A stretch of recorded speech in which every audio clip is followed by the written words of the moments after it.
This program features live coverage of an African safari and may include animal kills and carcasses. Viewer discretion is advised.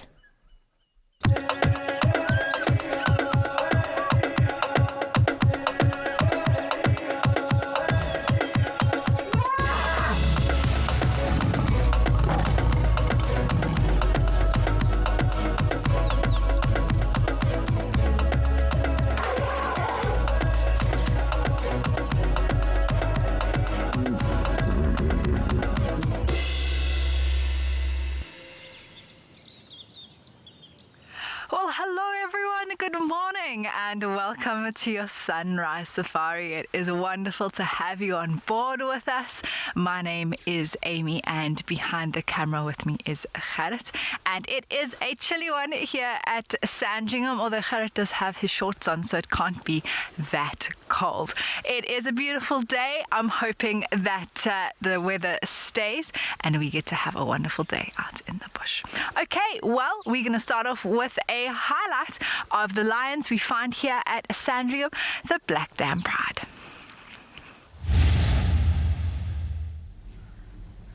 And now it seems like there's a bit of movement starting, but the direction that they're seeming to move in towards where those impala alarm calls are is the opposite direction to where the buffaloes have been making a noise. If I were them and I heard buffaloes calling, that would be the direction I would go in. But maybe they know something I don't.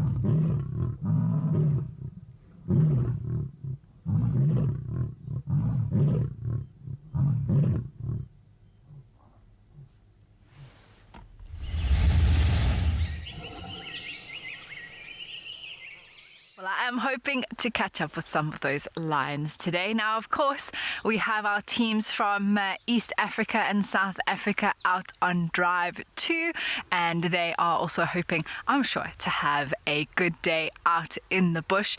Maybe we'll see some incredible stuff. I know we will. After yesterday, there's a lot to live up to. Who knows what's going to happen this morning, but we are excited to be out and about, everyone. Please remember that this is a live and interactive show, so you are more than welcome to send through your comments and questions. We would love to hear from you however you find most convenient. There's a variety of different ways to choose from. Our plan this morning, I want to follow up on the lions that we had last night, which are not too far from where I'm standing right now, and we'll loop around, check Old Auckland as well, see if there's any tracks, any signs, maybe even the lions themselves. We'll see. I'm hoping so. And then from there, we'll take whatever the morning has for us. Okay, well, speaking of lions, let's send you over to Brian, who already has some.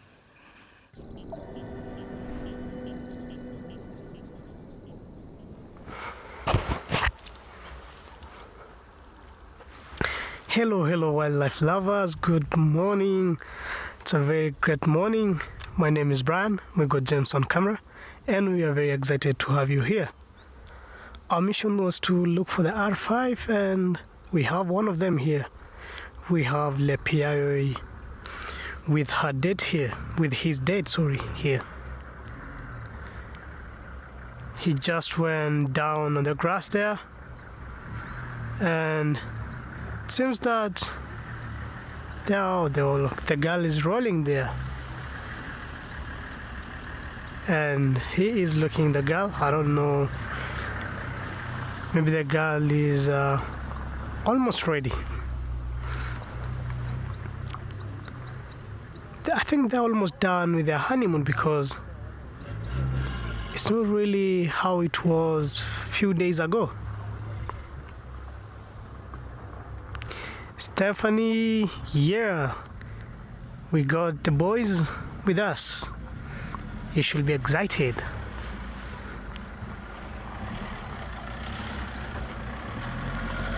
I think they are almost done. You see, the boy is not really interested now. And also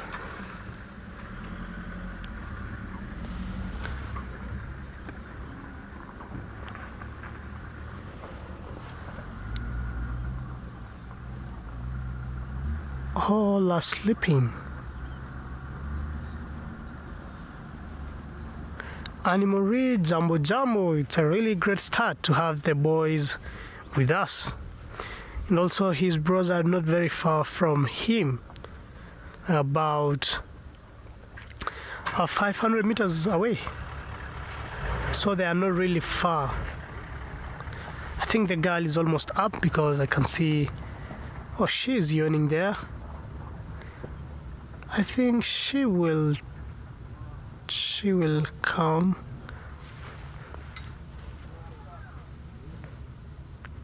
Oh, that's very sweet.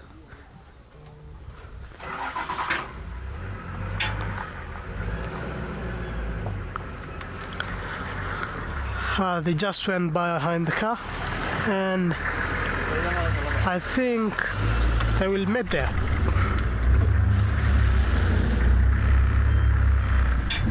Sorry about the noise.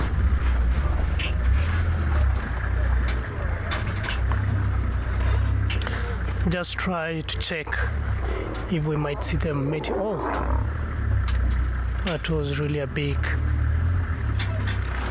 They have just done mating, and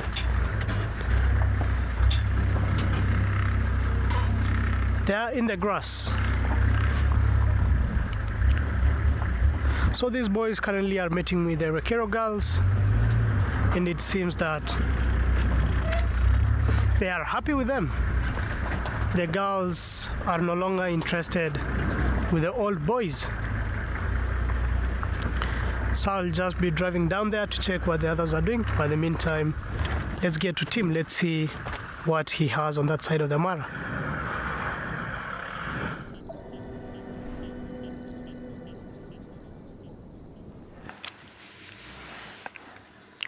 Good morning and welcome.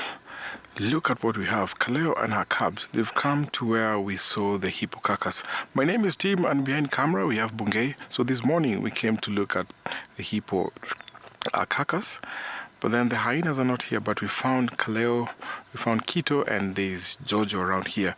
So this family here has been hanging around here for quite a while. So a few days ago they were devouring our buffalo carcass.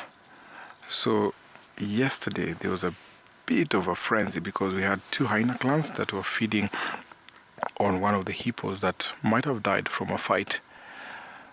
So it looks like their stomach is a little bit full. You can see the cubs, but now they've moved off because Kito is doing something unusual, because we found her with a very small cub, but then Jojo is mating with him. I'm not sure if that's false estrus, but then we're out to find out if the cub is still around, because I saw her moving the cub, swapping, then carrying her with her mouth. So probably she's trying to come here and pretend that she is mating so that she can protect the cub. But this lioness here is looking a little bit relaxed, probably looking for some warmth. It rained yesterday and it's a little bit cold here, so a little bit of a glimpse of the sun before it warms out and decide to take the cubs to a cover. You can tell she's a little bit sleepy. Thank you, Bungay. Zooming in a little bit, you can see her eyes are shut.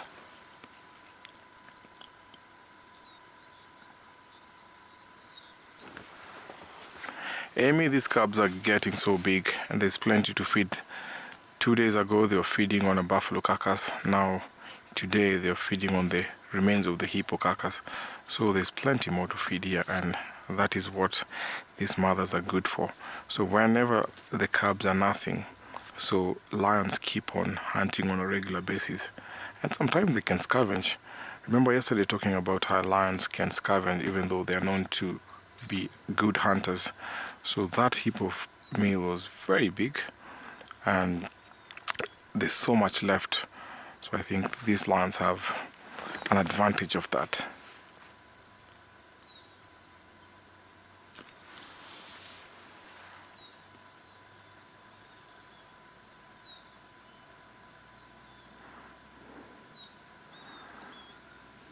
Thanks to the rain, there's less flies around here. It's only that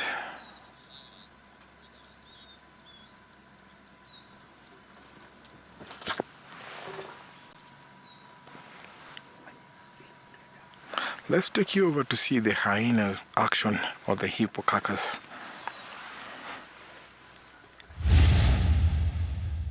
Here we had some hyenas, and these hyenas seems to be on a feeding frenzy. In the background there's some hippos, and you know what? This hippo was in a fight. Looks like he was in a territorial fight, and what happened? He got killed. So hippos will always fight over territory, and young or older bulls sometimes can succumb to the fight. So these hyenas, sometimes we see them to be the cleanup crew, the cleanup squad. They play an important role in this ecosystem. You can see there's a big clan here. I reckon there's about almost 40 hyenas around here.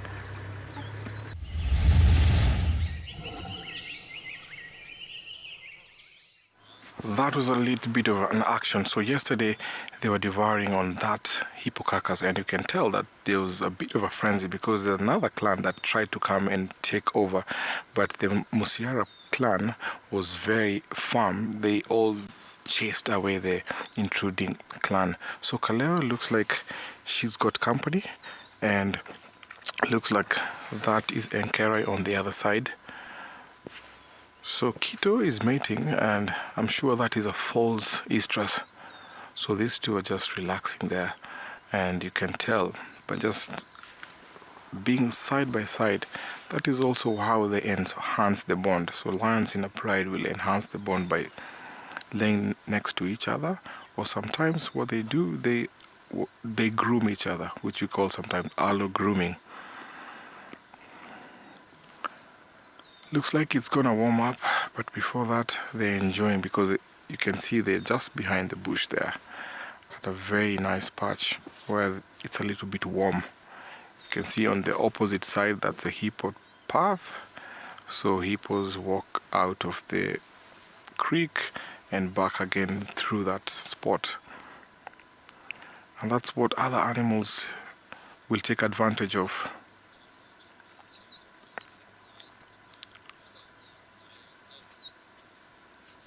Stephos, thank you so much. Welcome to the show, and it's lion galore this morning. I hope you enjoy the show. Kaleo has lots of action this morning. She was eating there, and probably the cubs have got enough, because it looks like they've got some very big stomachs. I hope they go back. I've not seen the hyenas around here because of the presence of the lions. So whenever lions are here, especially the big males, hyenas tend to stay away from their vicinity. And because of the cubs, you can tell that they're ready to defend.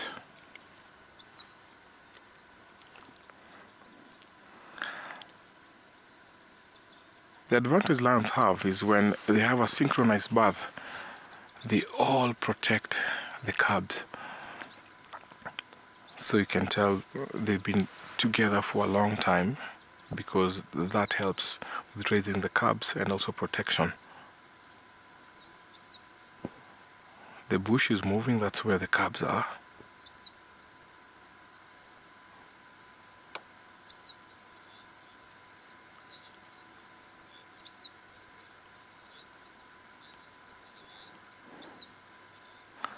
Jive Bunny, you're very right, especially in this patch here where we have lots of hyenas. So there's a big hyena clan, and you can see there's not much cover here, so lions do a tiresome job protecting their cubs, and that's the reason why they have to be in a big number sometimes, which helps also in protecting the cubs. So being two, and we've seen the other lion Quito, and there's Jojo around here, so that ensures that the cubs are protected. But sometimes they can't be outnumbered, so whenever there's a kill, they have to make sure that the cubs are taken to safety, and then they come and eat. Or sometimes when they're around here together, they'll just watch the cubs as they feed, and as soon as they're full, you see them moving away, especially because hyenas might come here, and that is very dangerous for the cubs.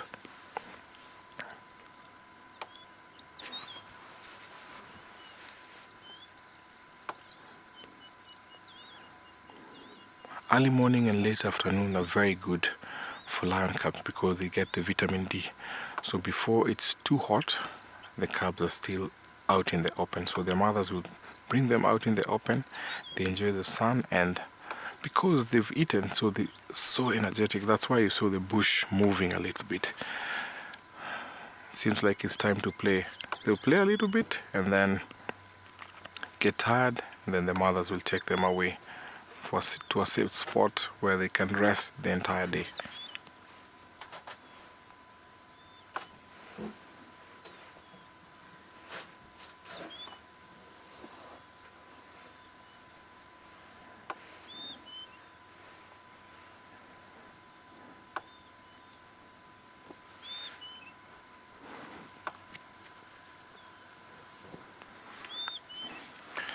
I might change my position, see if I can get a glimpse of the cubs, because they are just behind that bush.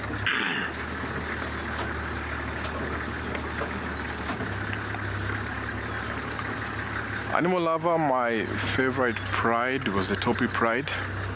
They used to number about more than 26, and there was a coalition of, I found the cubs. There's a coalition of 4 males, we call them the 4 musketeers, which was one of my favorite also to follow. Bungay, are you okay there?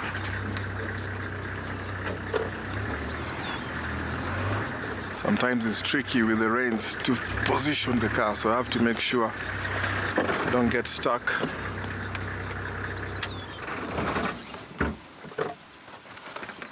Let me know. So the Topi pride used to have one of the biggest pride around, and that was one of my favorite because they used to take down buffaloes almost every other day. And I remember they used to give us a show, like every 2 days we had to follow and just see that unfold.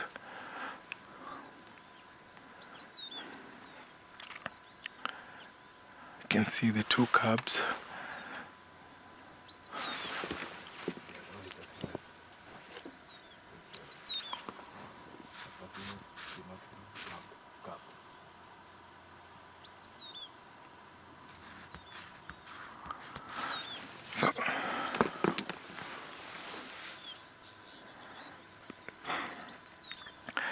Faith, they didn't chase the hyenas away, so hyenas ate so much last night and also yesterday. So when the lions got here, there was no hyena here. So they just got here, it was quiet, nothing was around, so they just enjoyed the meal. But needed be sometimes lions would chase hyenas out of the kill or out of a carcass. Because of that, these lions have to be very careful, because that hyena clan is a big clan. We reckon that yesterday there was about more than 80 hyenas around here. So you can imagine only 4 to 5 lionesses cannot stand their ground with that kind of clan, that kind of, number. So they have to be also careful. So one thing that I'm sure attracted them here is because of the hyenas giggling and, fight calling, and that's what attracted them.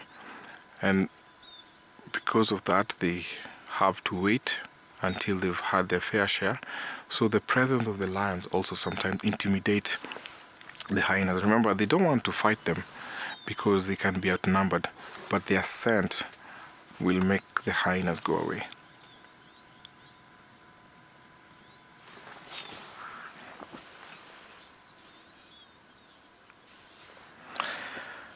I think Brian has more lions. I'm waiting to see if these lions will be active, because if it warms up, they might make a move. That's too open and exposed. So at the meantime, let's take you over to Brian to see what else is happening there.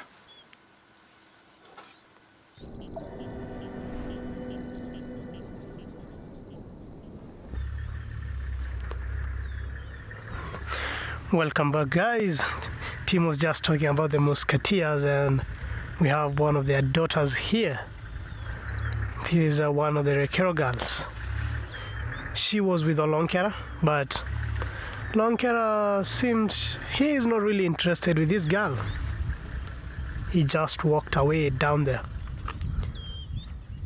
This girl looks very thick, but she looks old, but you can see she still has the spots on the part of the belly.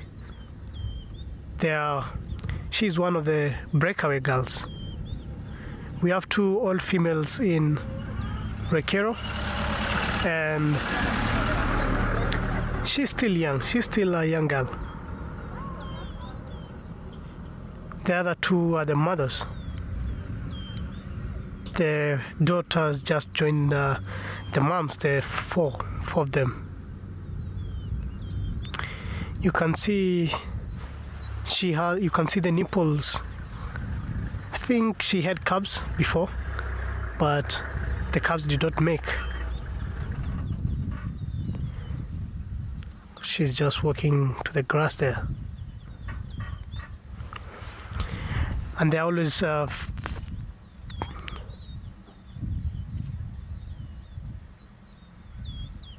Hillary, yeah, she can tell, but you'll also see her mating with a new male that is in the territory, just to confuse the male when she gives birth, just to make sure the cubs are secured, they are not killed by the new males. These the females, lion females are they're very smart.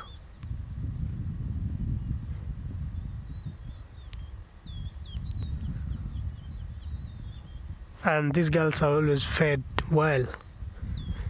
You'll never find them hungry. There are a lot of toppies here around, and they're toppy experts. Colors, we have, Rekero has 6 females, 2 old females and 4 young females. Not really young, but the 2 are older than them. I think she has an injury, but not very big injury. Maybe from the fight with the male. Olonkera was trying to stimulate her, but I think she doesn't also like the males now. She's just moving down there. I think she's going to the crotons down there. We'll just be changing the angle so that we can get to see her well. It seems that the boys now, I think they have already taken this area, because the shakas have not been around. They were here last 2 days or 3 days, and after that they were not around again. They just went back to paradise and they didn't come back. I'm not really sure about Chongo, but let's hope everything is okay.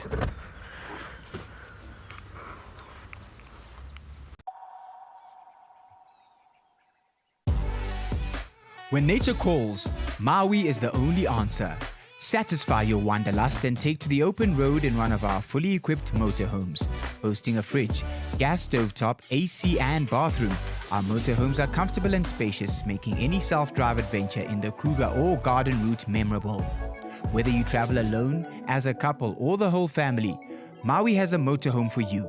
Maui, home where you roam. I'm Butch James, World Cup winning Springbok fly half. Rugby has taken me to many incredible places around the world, but it's Africa's wild places where I feel most at home. This July and August, after the Springbok tests against England, Wales and the All Blacks, join me on a series of luxury safaris.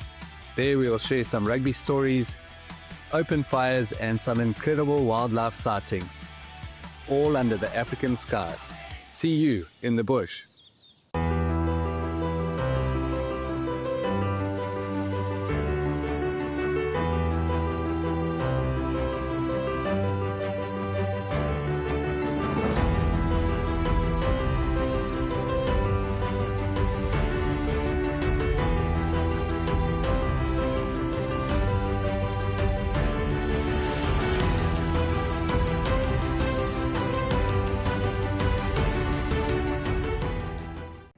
When the Mara turns green, life surges, the air hums, the earth stirs, and the wild comes alive. Here, the wonder never ends. It just changes color. Every storm, every sunrise, every sweeping vista is an expression of wild magic. Visit the Masai Mara. Experience the magic. When adventure calls, answer with Brits. Take on Southern Africa's most breathtaking landscapes from behind the wheel of a fully equipped 4x4 or SUV. From tents and bedding to a fridge and full kitchen gear, everything you need is already on board. And with 24-hour roadside assistance, you're free to go further and explore with confidence. Open roads, total freedom, no limits, just the journey ahead. Brits, equipped for adventure.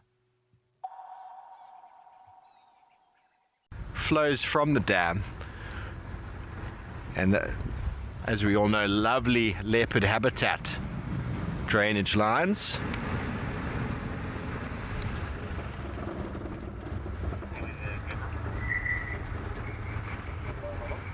The impalas are calling just off to my right here. They've gone quiet now,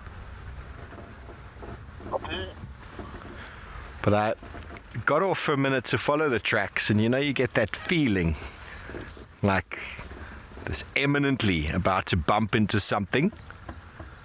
And well, let's see if we can find them. Let's go and check in with Amy off the vehicle.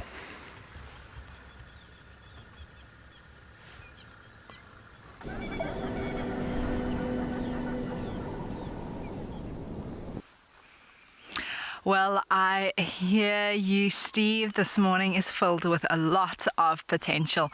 We have followed up on the lions because I knew that yesterday when we found them in the evening, they were going to be moving.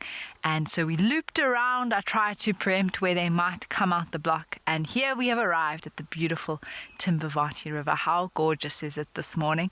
And here are some of the Pride's tracks over our vehicle tracks. We drove here yesterday, we crossed the river, and they have headed across. In fact, they've walked here, avoided the main line of water, and tried to island hop, just like we saw the other day actually, that highlight of them crossing the river just on the other side of this crossing.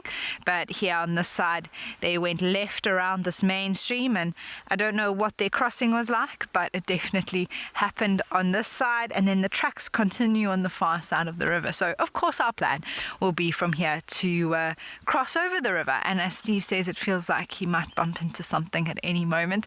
I'm hoping that they're just on the airstrip on the other side. That would be fantastic. But it is always exciting, and for us to know where we started this morning, we know that the lions were there last night, just a few hours ago, and so from there the tracks actually headed more east and I suppose north from there, and then we picked up the tracks on the other side of that block, and now they're coming this way. Yeah, Samantha, it is exciting, and it's part of what we love doing out here. Of course, we don't know if we're actually going to find these cats or not, but just to know that we were able to sort of follow their movements, pick them up again, the tracks at least on this side, and now we're going to follow across the river, and hopefully it's going to lead us to the lions. But if not, that's okay. At least we have an idea of where they've headed to, and we can just scratch around the area and see what we find. Okay, well, from us who are still looking for lions, let's send you over to Tim, who has his.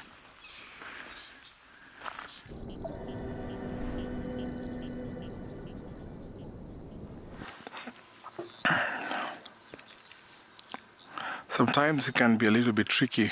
You know that the lions are here, but you never find them because of the tall grass sometimes. I remember 2 days ago I had been looking all morning and the entire afternoon looking for lions, but I never saw one because of the tall grass. Sometimes they hide there and you never get to see them. Thanks to the rain, so the lions have to come out for some sunlight. And you can see these lions are flat out, enjoying the sun. temperatures rise very fast here, and I'm sure in the next hour or two these lions might be looking for shade. Very interesting. So from a distance away you can really not see these lions, especially because of the bank. Look at how it blends in very well. So the patch where there's light and the brown coat really blends in well. So the only way that I only got to find this lion is when they were walking.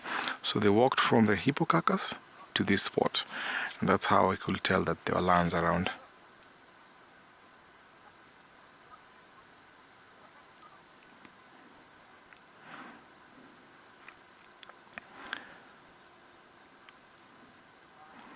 Sometimes lions will take an advantage of laying down or sleeping right next to the riverbank, especially where animals come to drink. So when this area gets so dry, animals will take an advantage of such places to come and drink, and lions will wait here to ambush. A behavior that I've witnessed in places where they have reservoirs, places where there are rivers, so they happen to just wait at a certain spot, and you can tell this is a place where these lions often come here, because it's not unusual to see them around here. So it blends in with the grass cover, so any animal that comes to drink might fall prey. But we have plenty of grass that has dew, and thanks to the rain, so we don't get to see animals coming for a drink often.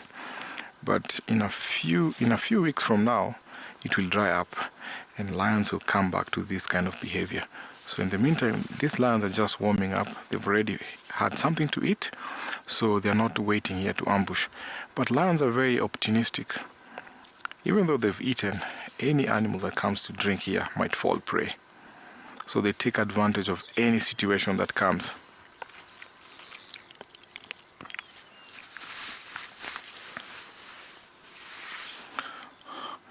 Diona, they are too old because they're not breeding, and also because they're slow. So they'll always tend to hang around with them, but not really that close. So when elephants or even lions get very old, you tend to see sometimes they become solitary. A behavior I've seen in Amboseli ecosystem, where when elephants get old, especially the old female, they tend to be slow and also move around slowly. So these ones here also do the same. Lions will do the same kind of behavior. When they get too old, you see that they just hang around that pride territory. Remember, their mobility is not as fast compared to younger ones. So that is what triggers them to be solitary and not get to spend the time with them a lot. Lions move a lot in the pride areas. So sometimes we see lions to be solitary and sometimes in groups. So depending on who's going to find food, sometimes that's why we hear lions roar. That is a contact call. So the older ones will get to join for food because they're not fast enough to go and hunt, but they'll take an advantage of whatever situation that can be.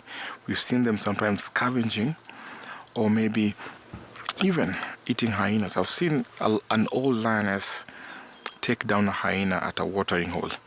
So their mobility is what that makes them not hang around with these other pride members.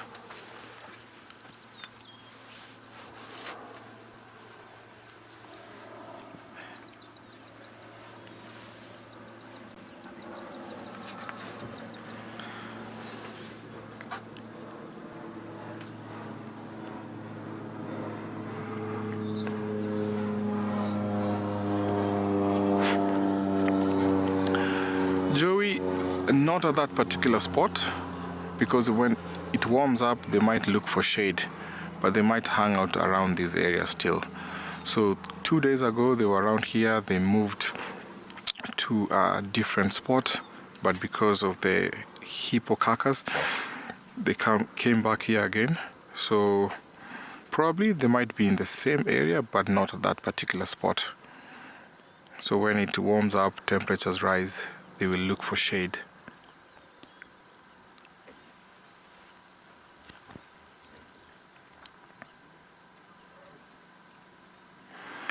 I'm also thinking of reducing the layers because I have a double layer now.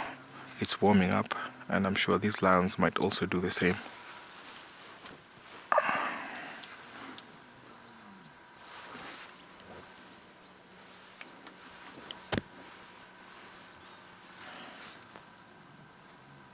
See, there's another lion cub there.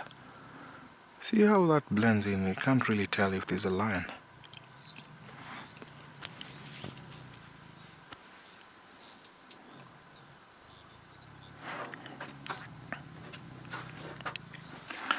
Lion dynamics, Julie, are very different depending on the terrain or the ecosystem where they are found. So you find lions in drier country, they behave differently. So lions around here have also a different behavior. We have different behaviors because there's a very flat land here, open grassland. So you find that they'll take advantage of the grass, they'll take advantage of the croton bushes. So in dry areas, you'll find that lions will wait near the rivers, on the sandbank, waiting for animals to come and drink, especially during the very, very dry season. Because even in the dry area, when it rains, they find it hard to find food. So they tend to walk long distance in search of food. But around here, we found that lions protect their core areas where they know there's availability of water. So in different terrains, in different national parks or reserves here, lions behave differently.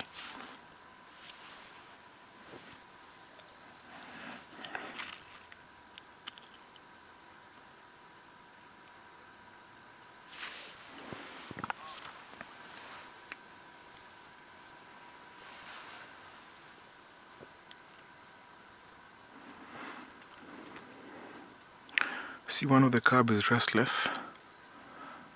Looks like he wants to move. So cubs will always be so energetic, and you can tell that one is waking up her sister. They want to play maybe to go on a move, but the mothers are really enjoying because they had a tough job during the night, walking them towards where there's a carcass or find food. But whenever they find food, the cubs get energetic.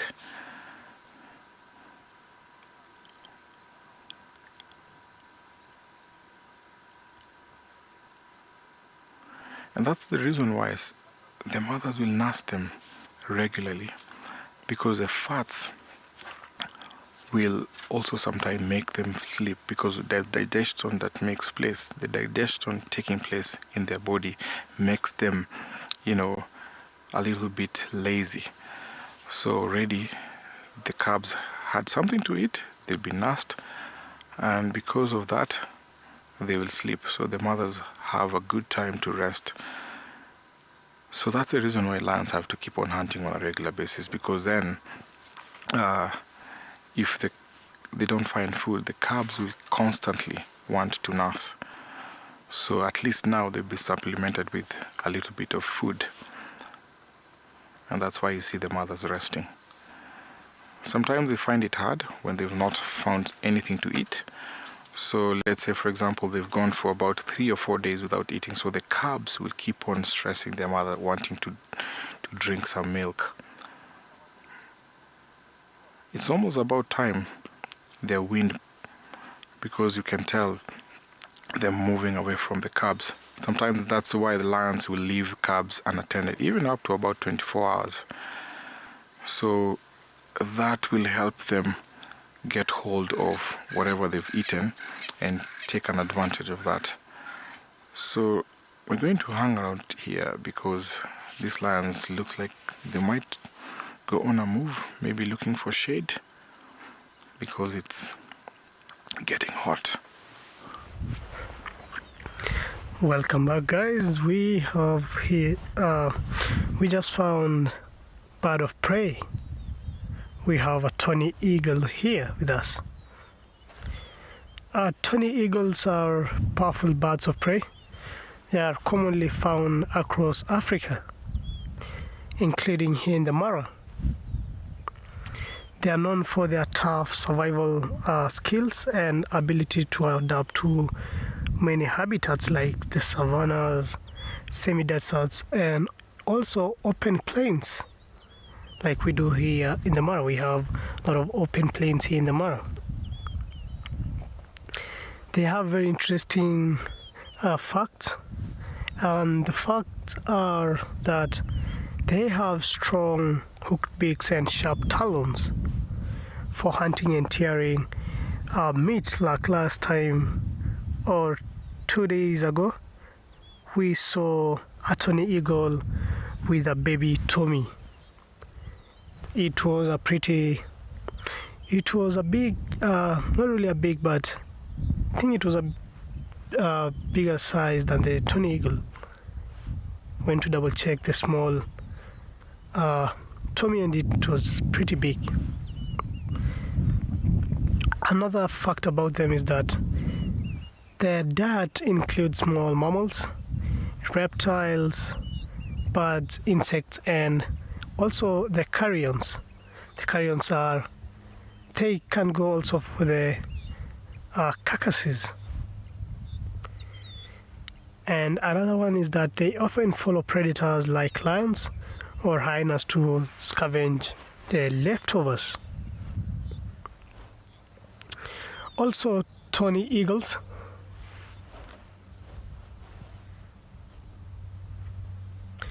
Fred, at times one will wait just to hunt, and then he or she will call the other one.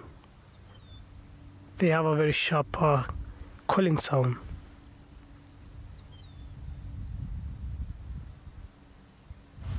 He's just checking around. Also, tawny eagles can spend very long hours soaring high using warm air currents.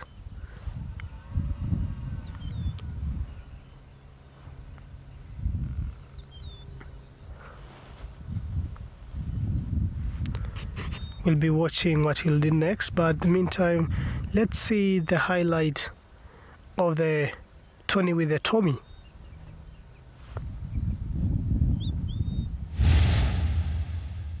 We have a tawny eagle here with a kill. I think it's a hare, if I'm not wrong. I think the tawny eagle just killed it just a few minutes ago, because you can see he's still looking at the eyes and at the body just to make sure it's dead. It's a very rare sighting here in the wild. To see tawny eagles with a kill, it's very, very rare. You'll see martial eagles, but for a tawny, it's very, very rare. They always nest on top of high trees on the forest sides. Mostly here in the Mara, you'll find them nesting on very tall trees inside dense forests.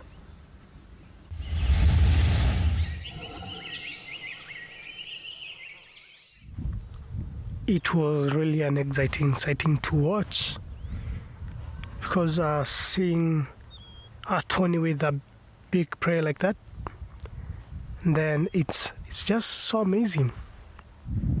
They can also go for mongoose. They go also for also small impalas, the baby impalas.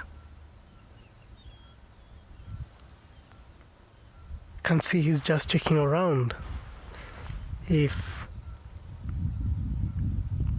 he or she will get some luck.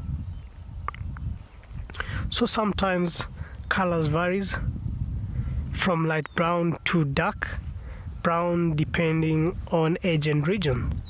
Like mostly here we have they are mostly light brown here in the Mara. Their behavior is that they usually seen alone or in pairs, and also they are always very alert and opportunistic. They can sometimes steal food from other birds.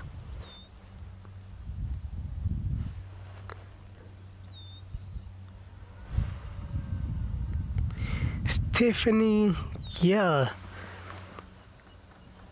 they are really good looking birds. Mostly their eyes, I really love the eyes. They always have that aggressive look or very sharp look.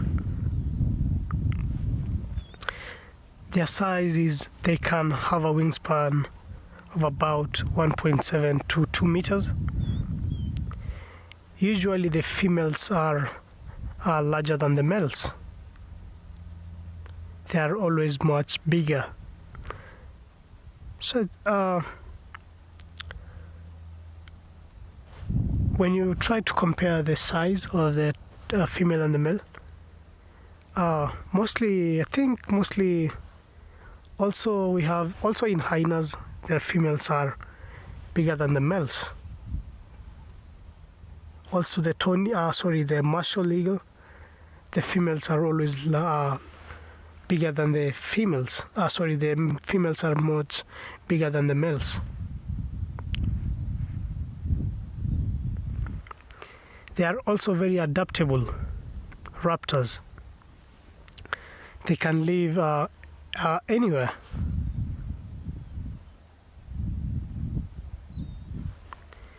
When predators always make a kill, they are always the first ones to appear. They are always on the watch, like this one that we have here. He's just watching everywhere. When there will be a predator maybe that have already hunted, he will be the first to appear to the kill or to the hunt.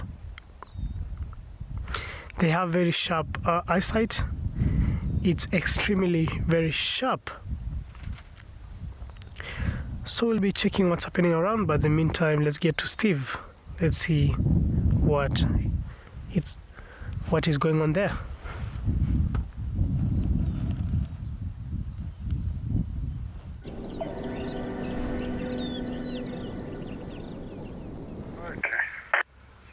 Welcome back, everybody. Welcome back. I'm just chatting quickly.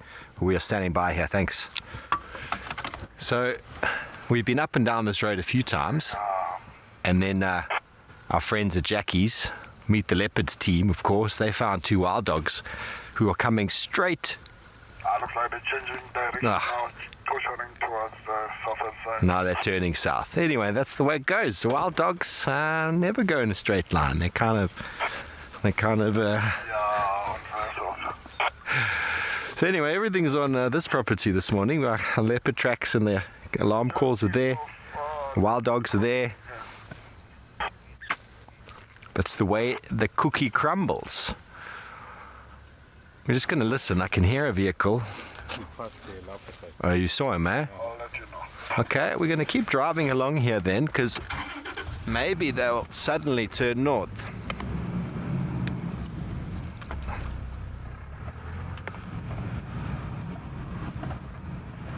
So it's 2 wild dogs. And Paul's favorite to film. Absolutely, even when they're running, eh? Boy, you love it, eh? There we go, the Mulwati.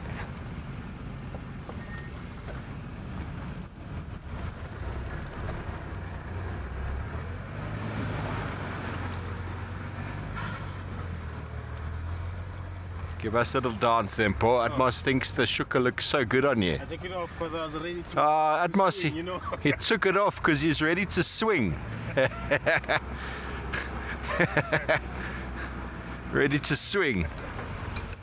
He was getting ready for some movement.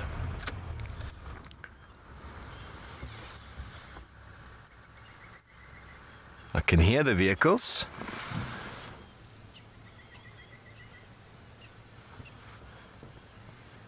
And I can hear the blue wax spills.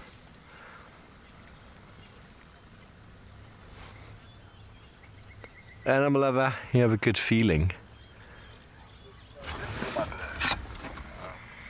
I'm not sure where they want to go. Copy. We're standing by here at the crossing. Okay. Now there's somebody north.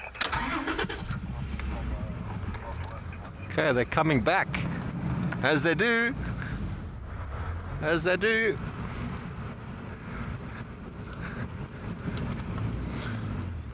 No, lions and leopards, when they hunt, they generally sort of go in a direction and they'll peel off to hunt, and then they always come back and keep going in that general direction.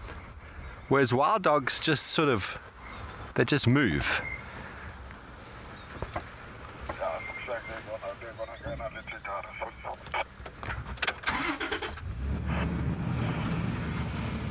Okay, let's cross over here.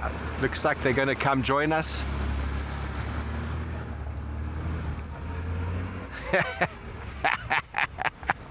Claire, I'm not investing at the moment in my worm farm because I'm not home enough, but I've got worms growing and they are doubling in mass and in number.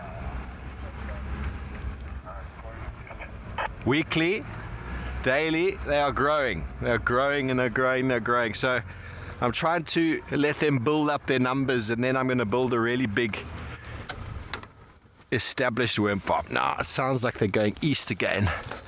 See if we can just hear the car. They're somewhere just in here. I can hear the vehicle.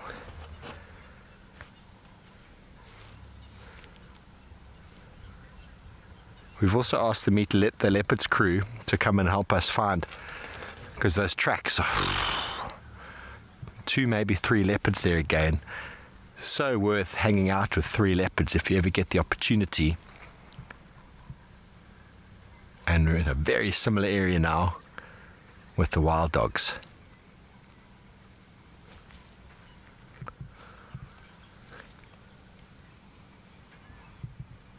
Yeah, sounds like they're going back. Okay, well, we've got the radio. Got the radio on. Our friend Skulule from Jackie's Sabi House is communicating with us, so hopefully when you come back with us, we'll have some wild dogs.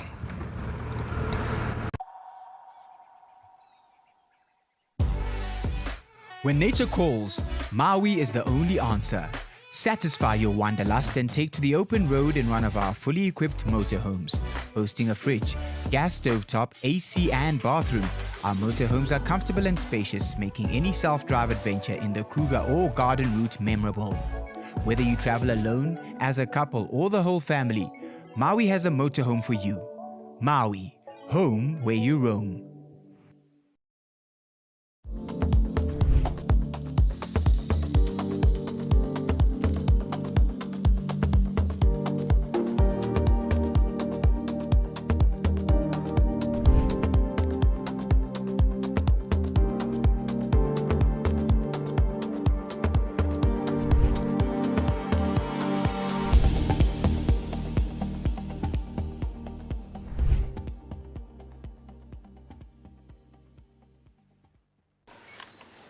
Even a hyena coming into the action as well now. Oh my word! She's stalking the hyena now. Leopard, hyena, lion, all together in one shot. Whoop! Whoa! This is action-packed.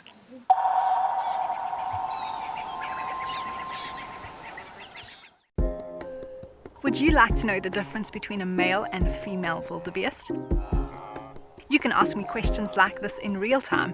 Our safaris are live and interactive here in the heart of Africa.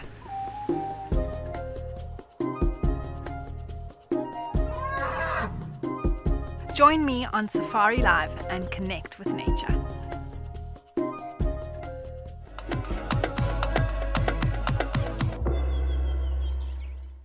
When adventure calls, answer with Brits. Take on Southern Africa's most breathtaking landscapes from behind the wheel of a fully equipped 4x4 or SUV. From tents and bedding to a fridge and full kitchen gear, everything you need is already on board. And with 24-hour roadside assistance, you're free to go further and explore with confidence. Open roads, total freedom, no limits, just the journey ahead. Brits, equipped for adventure. Meet the leopard's crew. Look how happy they are. Lily, how exciting indeed.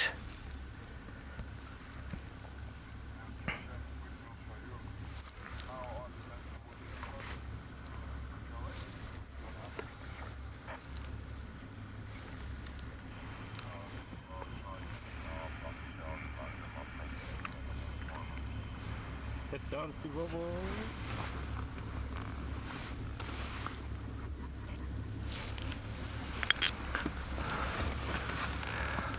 So it's got a collar. I wonder if anybody knows what pack this is.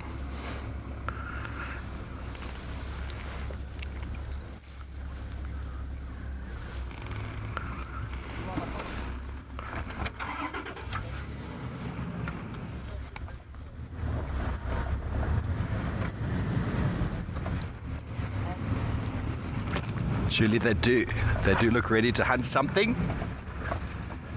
They're always looking ready to hunt something. There's some fresh dog tracks there. Ampoza. This is where we just went through the river. Ooh, the smell of wild dogs is nothing quite like it.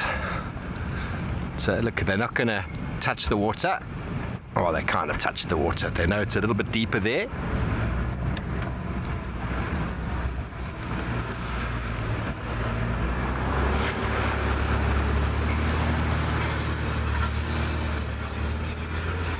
No, don't go left. Let's go right. They're smelling.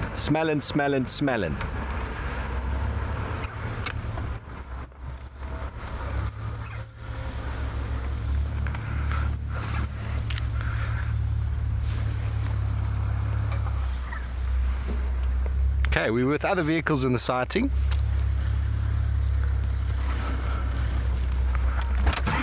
I was trying to wave him past me, but he doesn't want to go.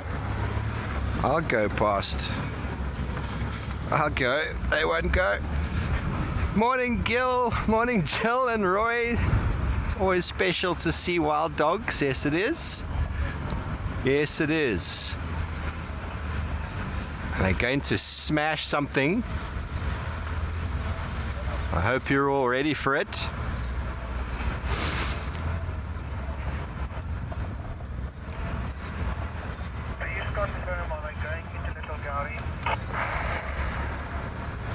Just going to move up here and give our colleagues behind a little bit of space. Yeah, but still visual from the touchline. Oh, hello. Negative. Approaching on close car. Yes. Okay.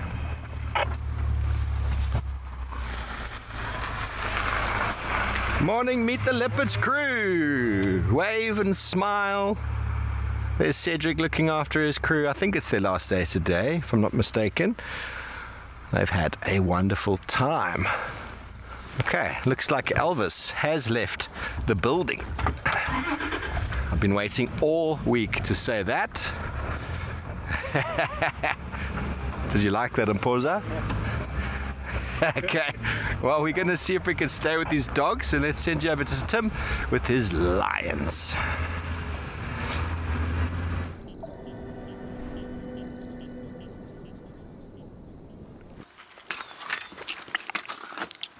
The last time I saw wild dogs here was 4 years ago. Lucky one, Steve. So we don't get to see lions interact very much here with wild dogs. So sometimes they cross over, and I remember there's a time where I saw lions chasing some wild dogs around here, and it was on the other side of the Mara River. That's called the Mara Triangle Conservancy. So once in a while you see them come here and go back to some plains called the Loiter Plains, or to the borderline there. But our lands are still flat. They just stretch their feet, legs, so twitch their ears, flap their ears, and look around and then go back flat. The cubs look like they are active and then go back to sleep.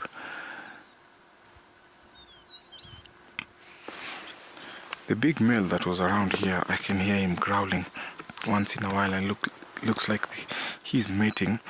So the only thing is that we cannot be able to find him for a good view because he's hiding between or behind the bushes.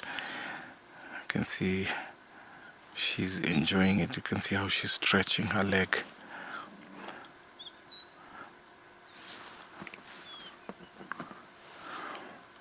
Also, another advantage they have here is because it's a raised area, so the wind blowing around the drainage line will blow away the flies. So that is also a good point where they will be able to stay away from flies. We've seen in areas where there's lots of flies, especially the tsetse flies, lions are known to climb up on trees, on top of trees, where they'll get that advantage of the breeze, and also the flies will be off them. So here we have less trees where these lions can be able to climb. So they take advantage of the river banks, or even sometimes the termite mounds.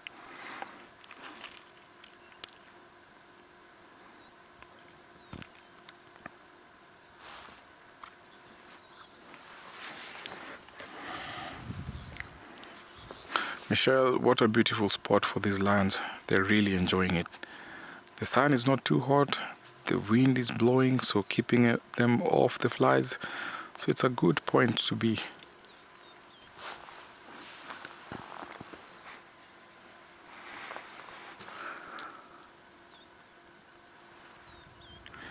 I will hang around these lions so that we get to see what they do. So let's take you over to Brian while I reposition to see if I can find the big male, if he's out. That is Jojo, to see if he's out or what else he's doing, while I take you over to Brian and the buffaloes. Welcome back, guys. We are here with these herd of buffaloes, and they are around Rekero area. These boys really got a lot of food around. You can see how many they are. It's the same herd that we had yesterday. They are really helping in growth of population of lions. For the past few years, they have been gradually increasing. Not really bad. It was not like 10 years ago. The lion population has really grown because of the increase also of population in buffaloes. Many lions now in the Mara depend on buffaloes because the migration is not around, so they don't have a lot of food, so they don't have any other choice. They only go for buffaloes. But also in that, it's pretty dangerous for them to hunt a buffalo. It's very dangerous. Buffaloes got deadly weapons. They carry deadly weapons with them. Those horns are very, very, very dangerous weapons.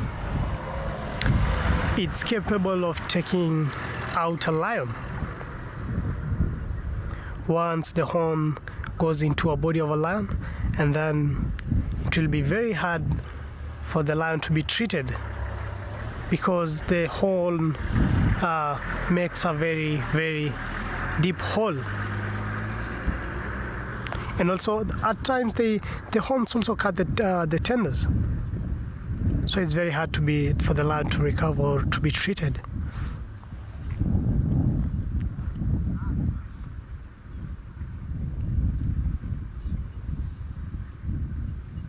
They're always very alert, and if you try to look keenly,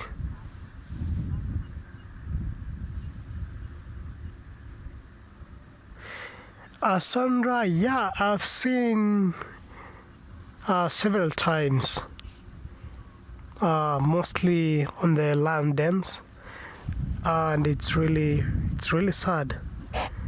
It was I think 6 years ago to 7 years ago, I think 8, in the Rongai area.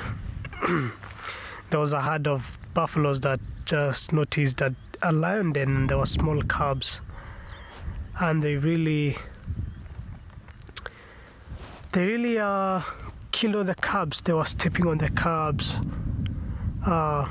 making sure all the cubs are dead. and the mothers were just looking helplessly because a big herd like this, lions can't do anything to them because they are always very united. If it was one, and then they could have killed, but for a herd like this, it's not really easy. Buffaloes are very loyal to one another. They always make sure all the members are safe. And once the lion tries to take one down, and then they are always on rescue. I think the yesterday mama just think she was successful in giving birth because she came back to the herd. Not really sure where she is, but I think she's around the members. Rich, yeah, they look like cows. We always have in Maasai, they always say buffaloes are. It's just like a joking. How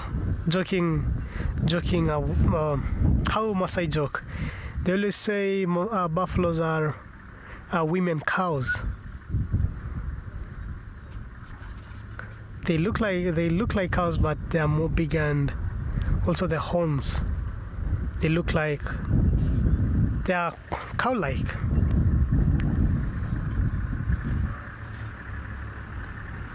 And also we always have birds on them. We have the red-billed oxpecker and the yellow-billed oxpecker, but most of the time you'll find yellow-billed oxpeckers on them. We'll also have the kettle egret. The kettle egret. Oh, there's one mama there on there. She's being really disturbed by the oxpeckers. I think she has a wound on her back, and the oxpeckers are really disturbing her.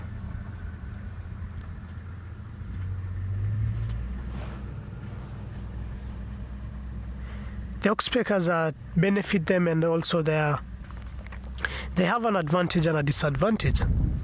The advantage is that they help them remove the ticks.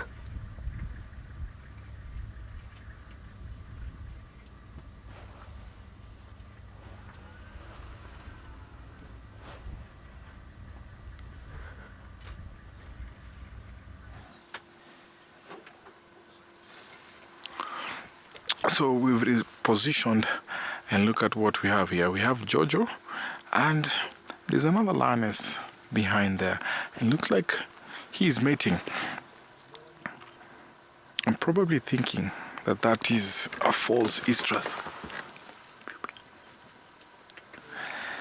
So Kito is behind the bushes there. 2 days ago we saw her moving the cub. She was carrying the cub on her mouth, and she went about 1 kilometer away. So sometimes lions will do that to protect their cubs. So sometimes when the cubs die and when they're still young, the females can go back into estrus. But at this point here, I'm yet to find out if the cub is around, but I haven't seen the cub yet. But I've seen the older cubs from the other lioness there, which is Kaleo. So it's very interesting to see sometimes the lion's behavior, and this is one interesting thing here. So if the cub is still around, then that will be a false estrus. But if not, then lionesses get back into estrus. But it's very, very short time for her to get into estrus, because it was only yesterday that we didn't see the cub. So I'm yet to find out. So stay tuned, because in the next couple of days, if you don't get to see the cub, you definitely know that the cub is normal. But fingers crossed, I'm yet to find out.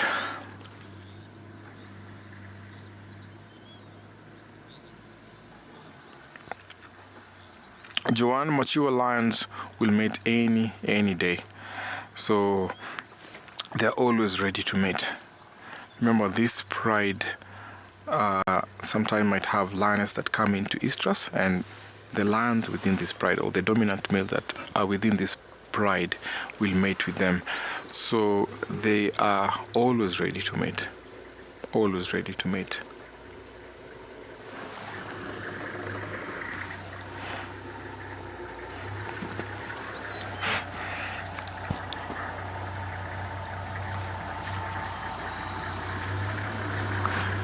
Because of the sun warming up and also because of his mane, you can tell that he's hiding his face behind the bushes. Let's take you over to Steve, who's got some birds, while I wait for these two to emerge and walk out into the open.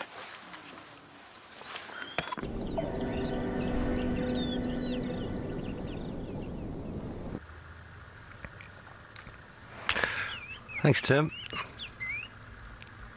Well, we're right up close, personal with this little fork-tailed drongo.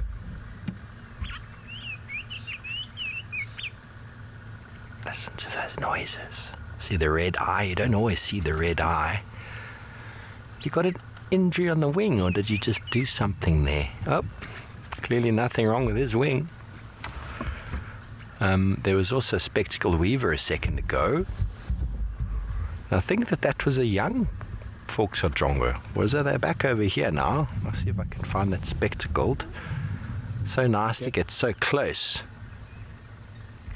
I think it was a youngster. You saw how white the belly was. They're normally such a dark, jet black sort of bird.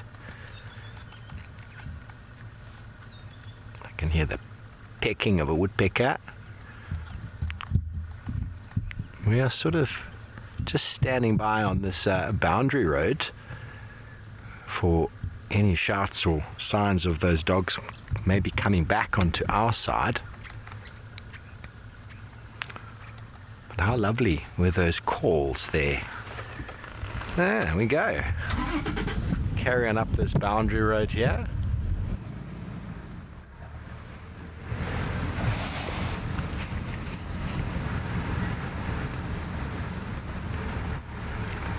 Nice and slow. Here we go. A little bird party. Can anyone give me an update on where those are? Morning, Clay. They were right there by Camp David, heading west on the Hoffman side. Okay, let me try to follow up. Thanks, Steve. Sorry, Here with Langa. whereabouts is that? No, on Shirley's. I was on my way to the Dutch. Okay, copy too. I think they're heading towards solar panel, if I'm looking at my map correctly, solar pump, but you never know. Just giving an update on those dogs for someone who can go onto that side. And there was just a nice little bird party there. I saw that weaver. They're in this tree here. There's a couple of birds. Let's see if you can grab any of them. Let's see what he can get. Okay, look for movement. And then you zoom. There we go. I've got no tail. That is the crombeck. Look at how it is moving through. The crombeck behavior is one of gleaning. So they glean insects off of the leaves, from the undersides of the leaves, and so they move through these thickets quite well. They don't migrate, and so probably over time the need for a tail, a substantial tail, was negated, and so they kind of lost it. They've just got a very small little tail. They don't need it clearly for flying because of their behavior. But let's carry on up this road and go back over to Tim and his lions.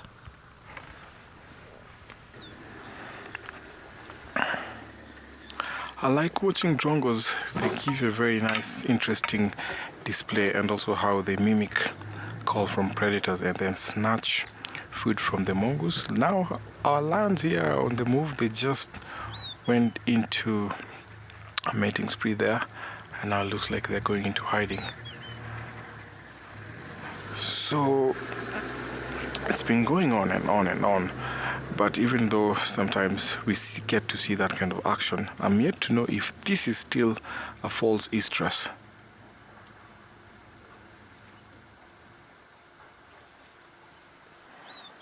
So I might be forced to go around because we can not see her or him.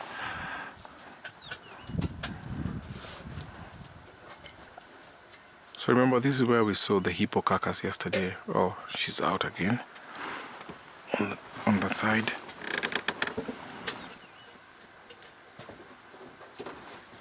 And you can see she's gone into the open. Probably want to get some sunshine. Always when lions get into estrus, a sign that this might be a false estrus, so the male lions have to follow them, and soon enough we might see him coming towards her.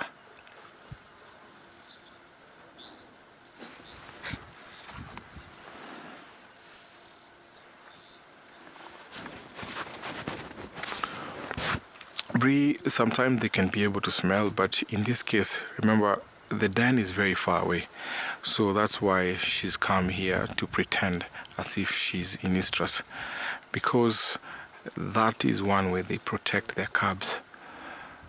So when they are very far, remember, the male lion at this point is only concentrated with her, and because of the scent trail that she leaves around here, so the scent of the cub is not around. We had hyenas here, we have lots of hyenas, and because of the kill, so at least that has wiped out the cub scent, and it was about 2 days ago, so the scent trail is not here. So he's only concentrating with her, and you can see on her belly the teeth are still protruding. So that tells you that she's nursing. You can see the very black spot on the teeth. She's nursing. So, to be honest with you, this might be a false estrus.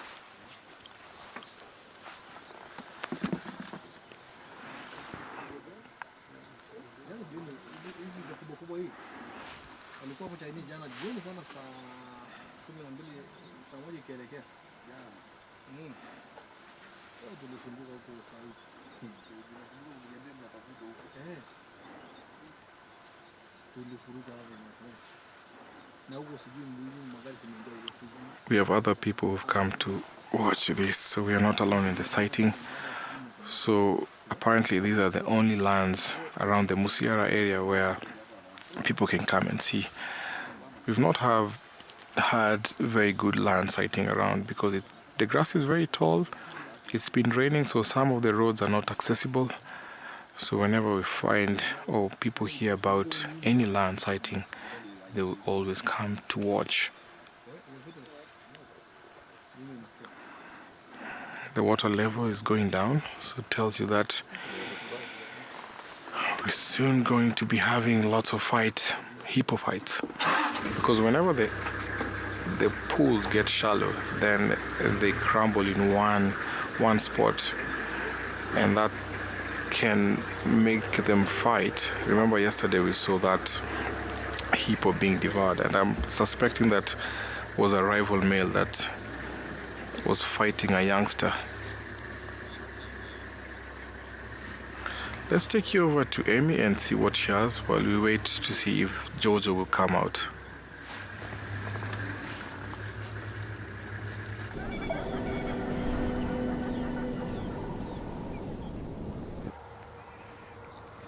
Yeah, it's always interesting when something like water does become limited, and sightings of hippos get very, very interesting.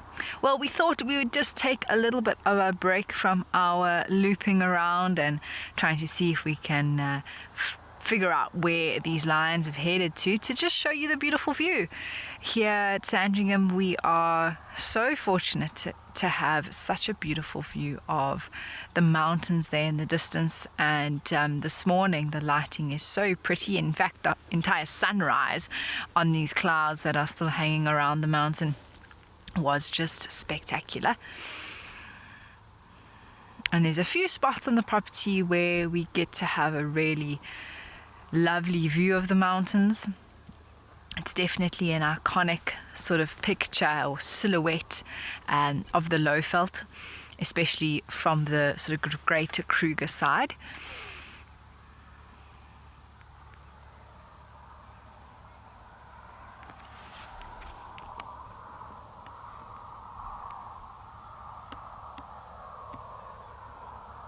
And sort of the main area towards the right is what we call Maroopskop. There's a few signal towers and things up there, and it's a great place to go birding. And the part that I just spoke about, yes, I have been. Have you been up Maroopskop? Yeah, Gerrit's been, definitely. And it's a beautiful drive. You definitely need a 4x4, unless you hike. That's also an option. Definitely can hike up the mountain, and there's a few spots on the other side of that you can view over the Blyde River Dam, which is also a highlight. You can see the 3 rondavels, or part of them at least. That's part of the big Blyde River Canyon. So it's definitely a spot worth going to visit in the area. And like I say, the birding is phenomenal. You get the sort of outlier of fynbos type of plants and species that are at the top there, which is very unusual, but brilliant.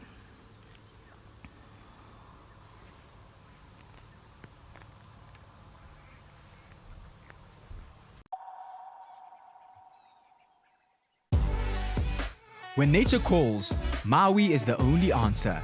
Satisfy your wanderlust and take to the open road in one of our fully equipped motorhomes. Boasting a fridge, gas stovetop, AC and bathroom, our motorhomes are comfortable and spacious, making any self-drive adventure in the Kruger or garden route memorable. Whether you travel alone, as a couple or the whole family, Maui has a motorhome for you. Maui, home where you roam.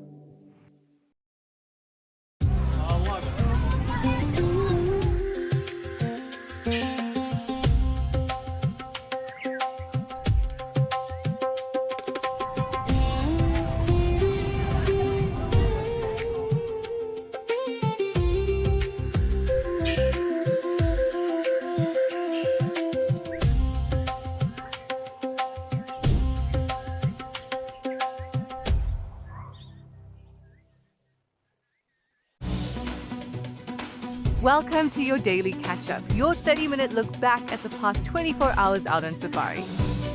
Have some coffee, get some snacks, and then just wait for the animals to come down. It's raining cats. Pancakes are great when it starts to drizzle outside. What are they feeding him?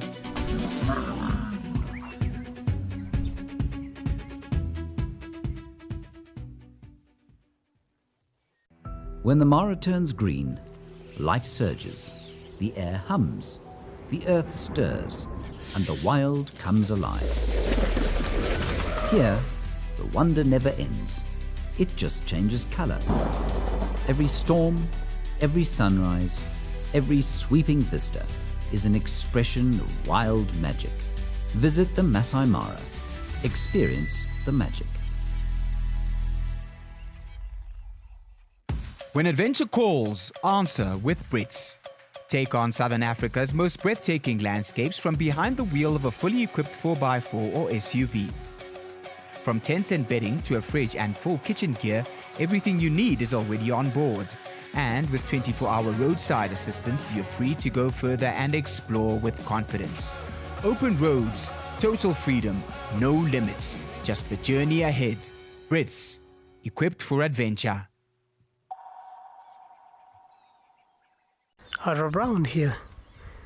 I think also Loltapata is on these, somewhere around this bush. And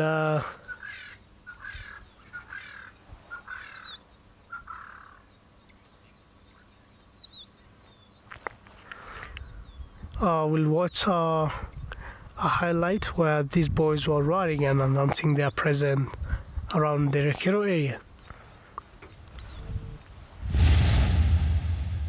always amazing to hear lions calling so close. Their brothers are somewhere, and usually they do call for communication to let each other know that I am in this area and you can find me here. I think I can hear one in the far distance. You see, they're going to be continuing the calling. Let's wait and see if they'll get louder.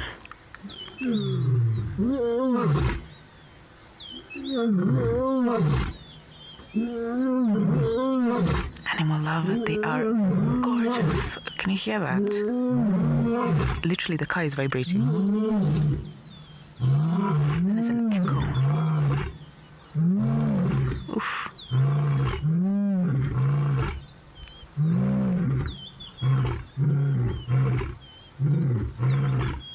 I just loved them when they just do this. Bit of a song going on. Yeah. It's so funny. It goes from low and then high, loud, loud, loud, and then low again.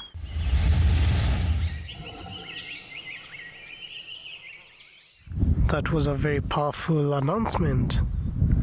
You could hear it through your soul. They were really announcing that now they own this area.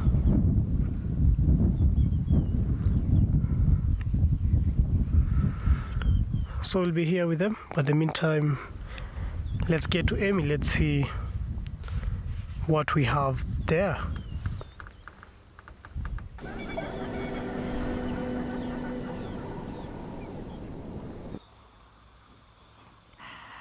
We have some hoopoes here, everyone. Well, we had two, but now we're left with one. They were standing here so still in the road, and now I fear they might disappear. Oh man, it was so pretty with the morning light, but it's the way the cookie crumbles, I'm afraid. Let's see. I don't think we'll probably see. Oh yeah, there they go. Don't think we'll see them again. But it was nice while it lasted. We are now driving up along the beautiful Timbabati River, and I actually don't need my sunglasses for this side. It's just when we're driving directly into the light, it is quite difficult. But we're also scanning every single tree, because we know that there have been leopards seen here before, and this is definitely part of their territories. Also looking out for the lions and really anything. It's been a very quiet morning in terms of animal movements. It is a chilly one, so it takes a little bit of time for other animals like the elephants and the giraffe and the antelopes to sort of get moving and come out. We know that, but hopefully the cats are still slightly active. So if we do drive past, we might get a head looking at us, or a flick of the tail or something like that. Jamal, that's an interesting one.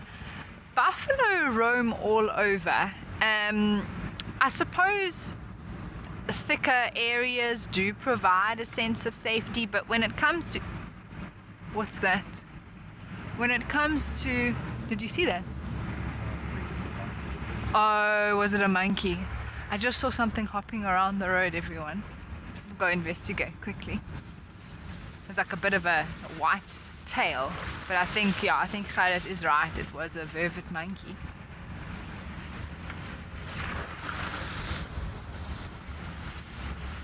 Let's just see. They move so quickly, so... And also makes sense because they would also sleep in bigger trees like this.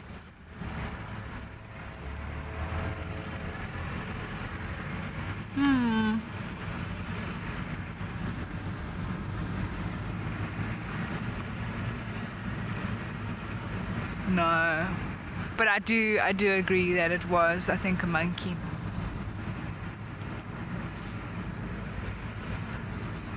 Oh, Theo. Cleo. I apologize. The low veld is basically the area where the Greater Kruger National Park is in. It's the very sort of far eastern corner of the Limpopo province of South Africa. And of course, it's not just game reserves, although it does make up a large portion of the low veld. There's also other farming that goes on. There's the towns of like Hoedspruit and Phalaborwa, and a few others in the area that, you know, Hazy View, White River, Nelspruit would also, I think, be considered the low veld. And then sort of there's a mountain range in between. So you've got the high veld on the one side of it, and then the low veld. Very, very simply, I'm talking now. There's a lot more differences in between everything, but generally you've got the one side of the mountain, and then you come down the mountain, and then you've got the lower altitude, referring to the altitude being the low veld. So, and veld meaning field or land, essentially. So it's like the lowlands. It's where we are, closer to sea level. So that is what we refer to as the low veld, this part of the country.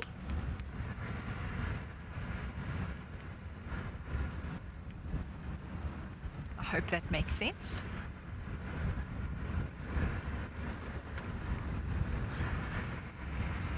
Okay, well, we're going to keep searching, everyone. Let's send you over to Steve, who's also on the move.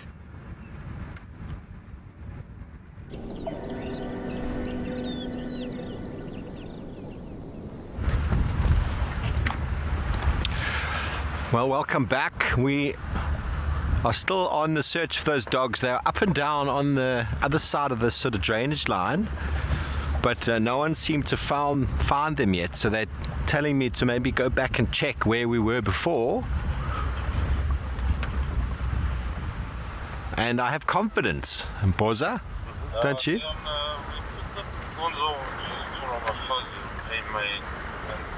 Got confidence that we're going to bump into them again now. Yeah, I was saying before, it's not like a lion or a leopard pride, lion pride or leopard, that when they're hunting, they're generally going in a, or when they're moving anyway, they generally go in a direction. And even if they peel off to hunt, they always come back and then sort of move like that. Whereas dogs can just, they can really throw you all over the place. And if there's been a few of them around, it can be really hard to track because they're just up and down on top of each other. So it can be quite challenging. So that's where listening out, so I switch off every now and again and roll. Listening out, because there might be some noises. We won't really hear an alarm call from a nyala or an impala. They'll just run. The north or to the west, Steve, so I think they've possibly run back to Okay, copied. I'm nearly back where I last saw them. I'll let you know if I get any tracks. Did you hear that question, Paul? Great, so wild dogs are powerful or strong predator, I think you said. They're not actually. Out of the predators physically, they're quite weak, but they make up for that with numbers. Agility, speed, and numbers. They are the epitome of a pack. Hyenas form clans, but they don't, especially here, they don't behave like pack animals do, like wild dogs. Wild dogs is all for the benefit of the whole. Hyenas have a lot of selfishness in their behavior.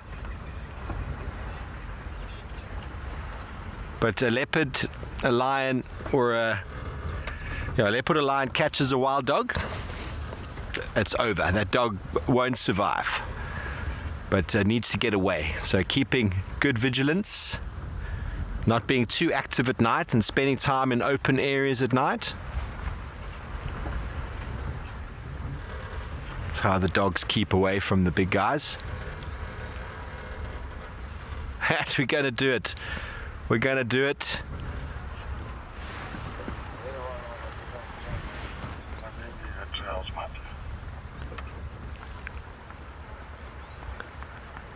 Okay, so other guy who's busy tracking, I can hear him over there. Come on, let's get these dogs one more time this morning.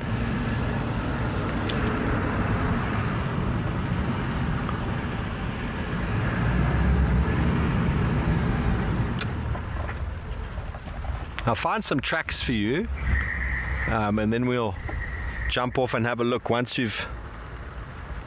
we're pretty certain these dogs are gone. Each time I try to leave, someone tells me again to come and have another look. So here we are. Is that impala still sitting down? There's an impala just sort of sitting here. Tell me when you're good.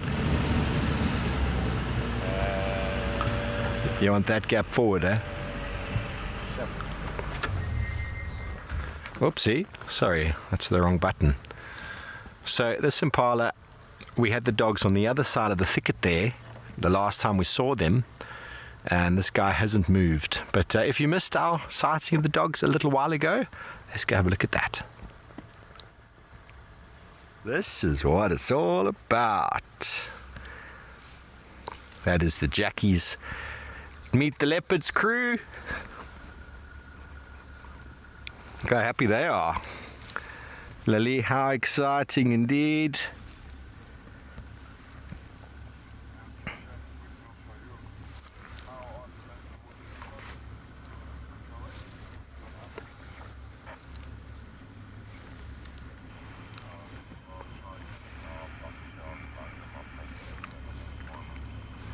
Sit down, Steve.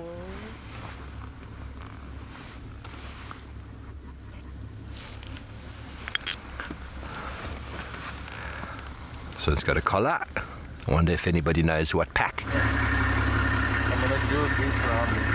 Okay, cool. So that's our friend Clayton is busy tracking as well. So we last saw them over there when you were with us. They sort of came here, disappeared. So let's just have another look. Clayton's going to go that way. We're going to go back again on ourselves. And then at least by doing this we will find their tracks, and I can show you a dog. Yeah, they crossed Ledwood before D. We had them just here by Camp David. Slowly Mobile West was the last visual.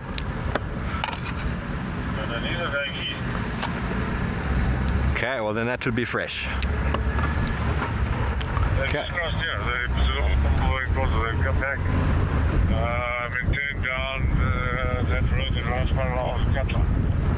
Okay, copied. I'm on my way. So the dogs have turned back again, and they've crossed again where we had them crossing the river. So the radio is quite handy. There's our friend Clayton.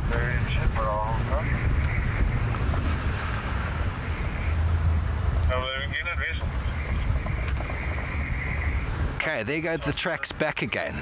Go on. There are the tracks going back to Vessels. Okay, let me just drop my gear.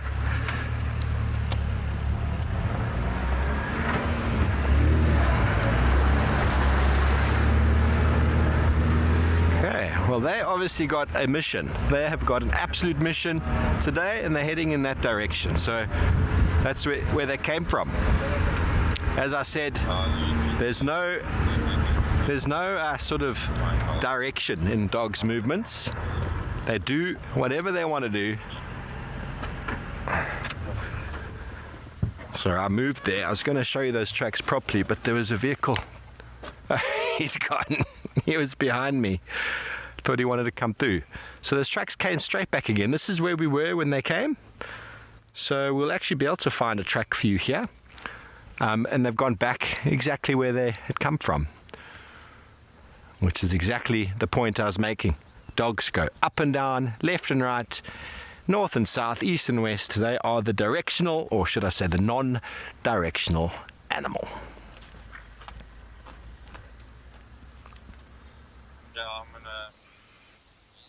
fingers crossed, Steve. That's very cool. At least you got to see the dogs earlier, though. But their tracks are also interesting to have a look at.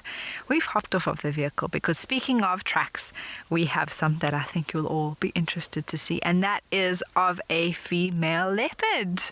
Like I say, we were driving up the Timbavati looking for the lions, but it seems like they've cut into this block and no tracks sort of coming in or out of it that we could see, at least. And so we found these tracks and thought we would show them to you. So let's have a look.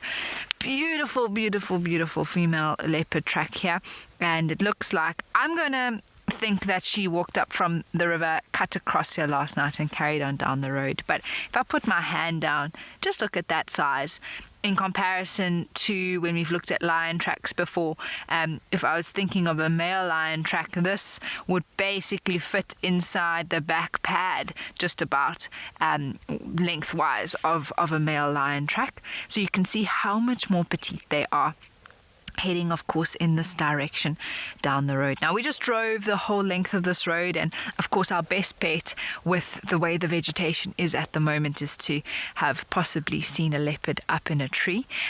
This particular female, if it is the same one that we saw the other afternoon, that just came down the tree behind us, very, very briefly. We never managed to put it on camera. It seems like she's quite unrelaxed with vehicles at this stage. It could very well be the same female that we met for the very first time we ever had a leopard that we could put on screen for you here at Sandringham. I've been calling her the airstrip female just because of the area that we seem to find her in much of the time. And that particular sighting, we were very lucky because she had a carcass in the tree. And so it made her obviously stay. And we're hoping for more sightings like that so we can habituate her more and more and more. That's assuming that it is this one. Sungula, unfortunately, I don't think it would be her realistically, just because of the distance from where her territory generally is to where we are now.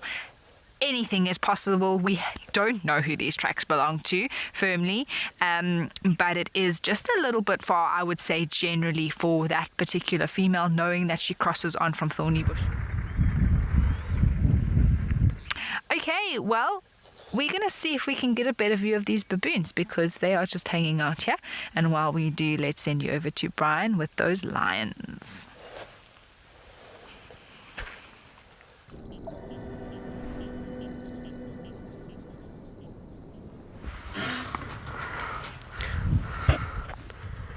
I hope Amy finds the baboons. Our lion just went down again. This is Loltapata. He's always the shy guy. He's always very shy. He's shy but very aggressive. He's the one that was in pursuit of Kibogoyo last time. See a Longkera is on his left side, and I think he has a female, if I'm not wrong, but he's not really interested with the girl. He's just trying to make his brother not come close to the female.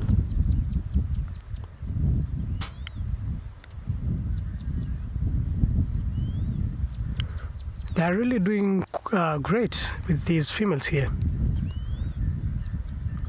For the past, now they have been in recreative territory 2 weeks now. The first week was a lot of commotion. It was very intense moments, a lot of drama. But for the last week, it has been cool.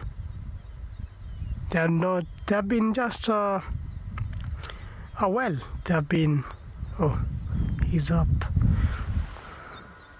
That's a Longkera. The female is there.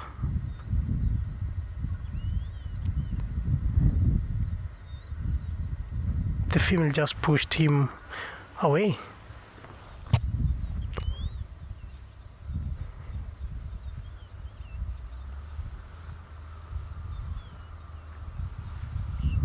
and also he's afraid to go close to the brother there because I don't think the brother will be happy with him.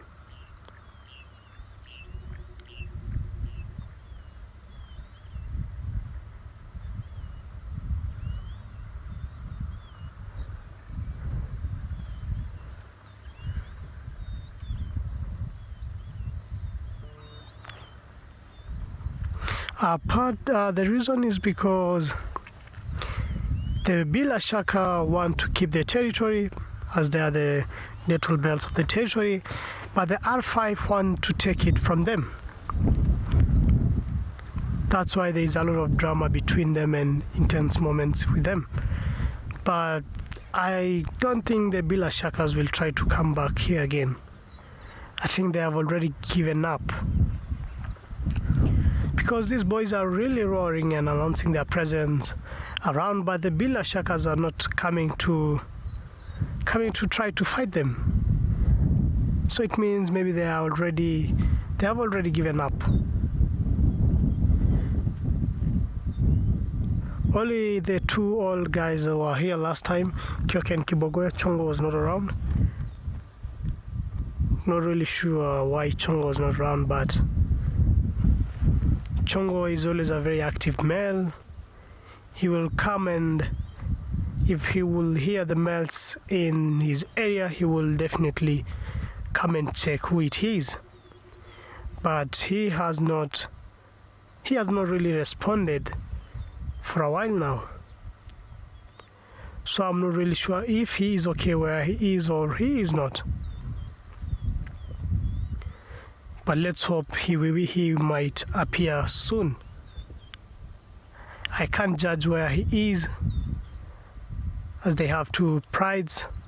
They have Paradise and Rekero, but it seems that the Rekero pride is gone to the R5 now. And also, rumors have it that also the Paradise pride is being taken by the T-boys.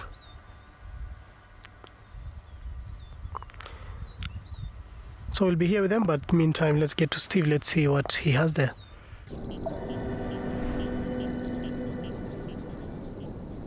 How many more on the east? And where exactly? Well, welcome back, everybody. Look at this. The boys, or should I say the boys, the dogs, have come all the way back to Chitwa Open area.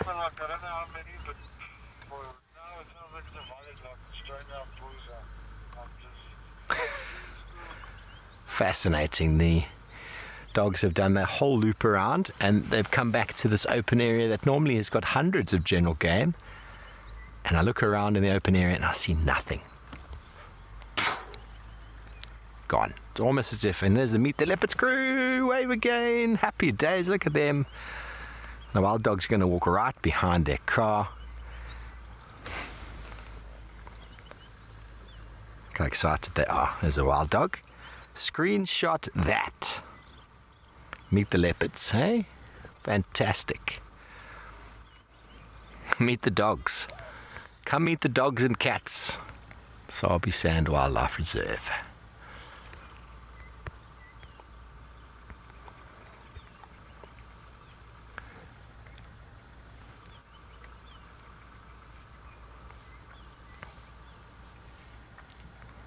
The dogs are looking as surprised as we are. They're looking around going, what? There's no animals here. What's going on? You know, those smiles. You can see the smiles from here, can't you?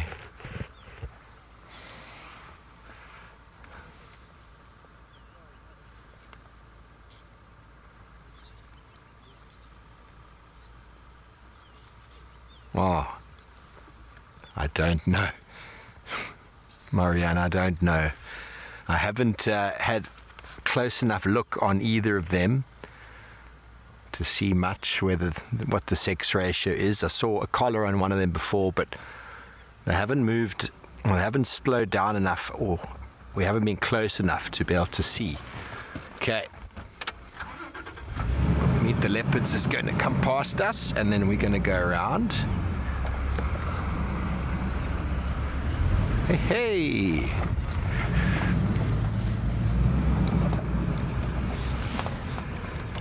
in the open area there. Was that good, eh?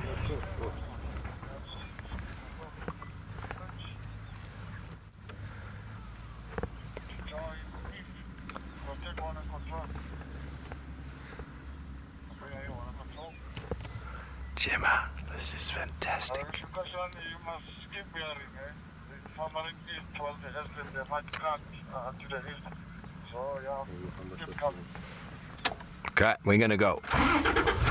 We're gonna go. Oh, oh, oh. 4x4. Dun, dun, dun, dun.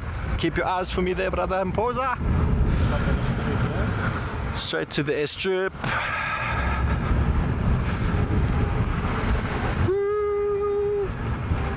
That's what we call drifting around the corner. It's not a safari unless you drift at least once. I'm only joking.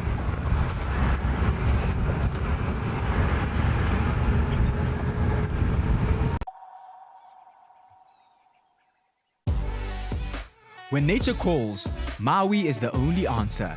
Satisfy your wanderlust and take to the open road in one of our fully equipped motorhomes. Boasting a fridge, gas stovetop, AC and bathroom, our motorhomes are comfortable and spacious, making any self-drive adventure in the Kruger or garden route memorable. Whether you travel alone, as a couple or the whole family, Maui has a motorhome for you. Maui, home where you roam.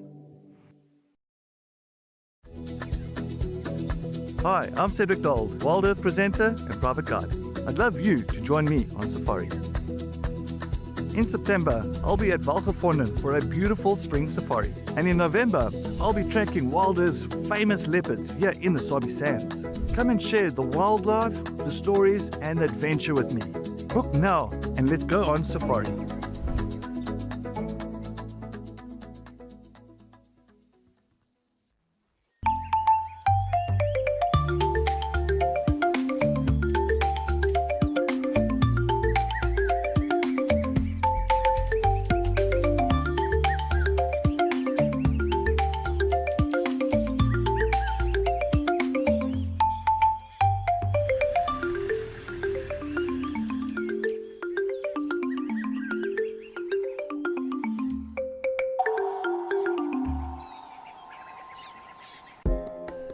Would you like to know the difference between a male and female wildebeest? You can ask me questions like this in real time. Our safaris are live and interactive here in the heart of Africa.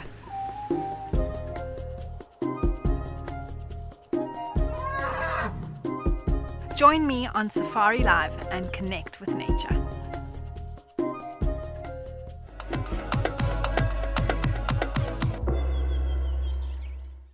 When adventure calls, answer with Brits. Take on Southern Africa's most breathtaking landscapes from behind the wheel of a fully equipped 4x4 or SUV. From tents and bedding to a fridge and full kitchen gear, everything you need is already on board. And with 24-hour roadside assistance, you're free to go further and explore with confidence. Open roads, total freedom, no limits, just the journey ahead. Brits, equipped for adventure. The way that they're sort of, I like to use the word ferreting around. They will then take off after that prey animal. But we haven't seen them yet spot one. We haven't yet seen them spot one.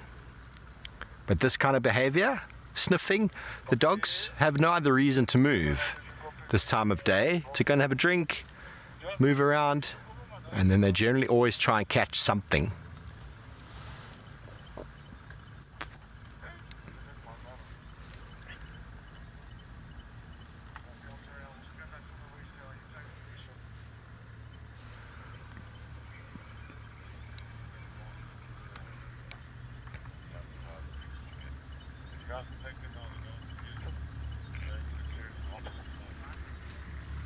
Okay, they're going behind us.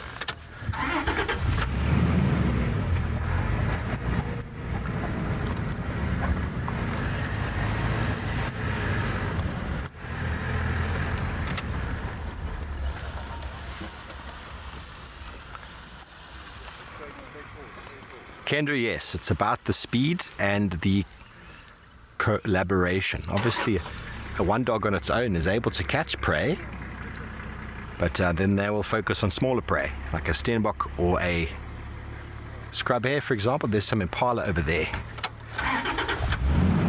There's some impala just off to the left that are looking at them. But the dogs haven't spotted them. Dogs are going to look for something that's a little bit less alert, because impala have the flight distance. The impalas I see off to my left are kind of like walking towards. We're not going to go to them. They're kind of walking towards. Is that a dog? Is that a dog? No alarm call. And the dogs have the ability to break off and, almost like a relay race, assist in the chasing down of individual animals. So that's where the benefit lies. And catching large prey is beneficial for them then, because there's more meat to feed.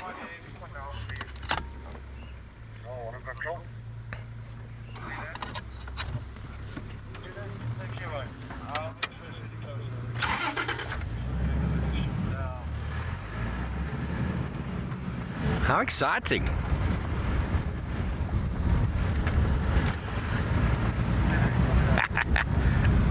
Animal lover, when they've eaten a substantial meal, they get relatively bloated, but we never call it fat.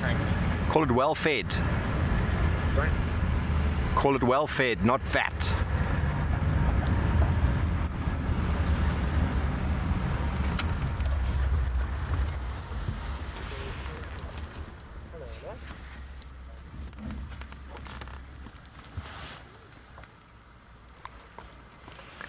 Picking up on lots of smells. There might also be a territorial aspect to what's going on. Have there been other dogs in the area? What's going on here? The lions walked through here a couple of days ago. You want to avoid lions. For the most part, by being active in the daytime, they often are able to avoid lions that way.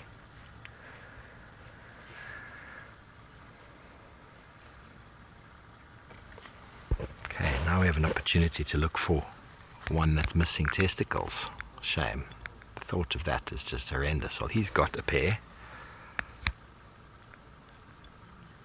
You know, that injury I saw could get infected. I saw just an image of it. Could get infected. And what would happen then? I don't know if that animal would survive, but no expert.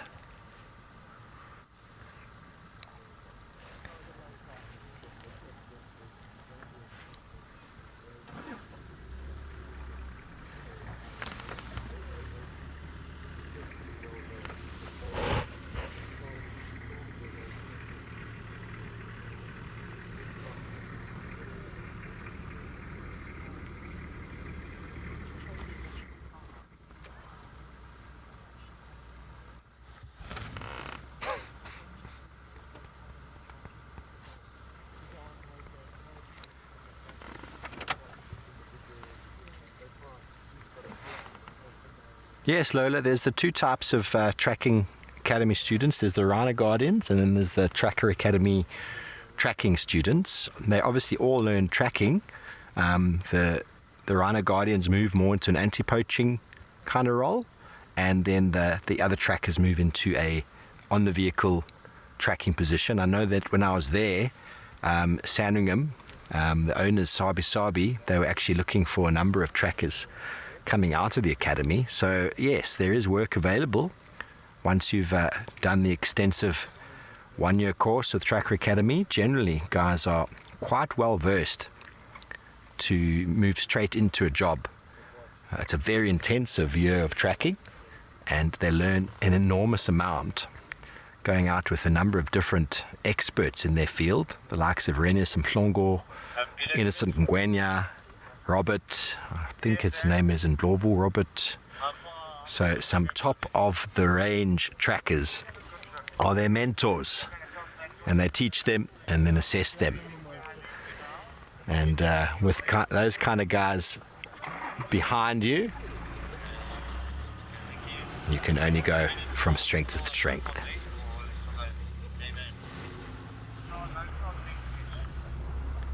Okay, copy. Thanks, man. Using these Marisoa, 2 stations in Lock, 1 on approach. Please something for Yuma. It's probably one of the most relaxed, mobile wild dog sightings we've ever had, and Paul, eh? One of the most relaxed, mobile. Okay, I think I'm going to move. Pause. Let's go catch up with them there before they suddenly put the hammer on. Okay, that dog's finally looking towards those impalas that moved off.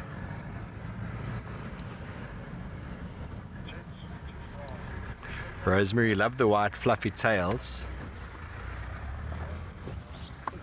Sorry. Let's just get over to the side here. Tell me when you're ready, Imposa.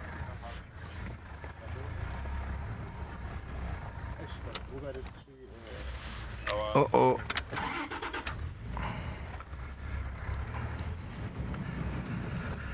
Okay, well, the dogs look like they're oh, that one was lying down in the shade. But they know if they keep moving like this, something will emerge. You know, the edges of these thickets are great places for duiker, scrub hare. Steenbok will be found sort of in the open areas they just came through, and the impalas use this area quite frequently. There's plenty of impalas in the distance, but the dogs haven't quite spotted them. Okay.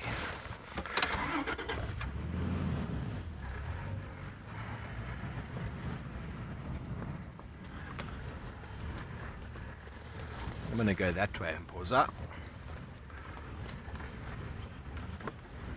Okay, well, we're on the move, and let's go check in with Amy on the move.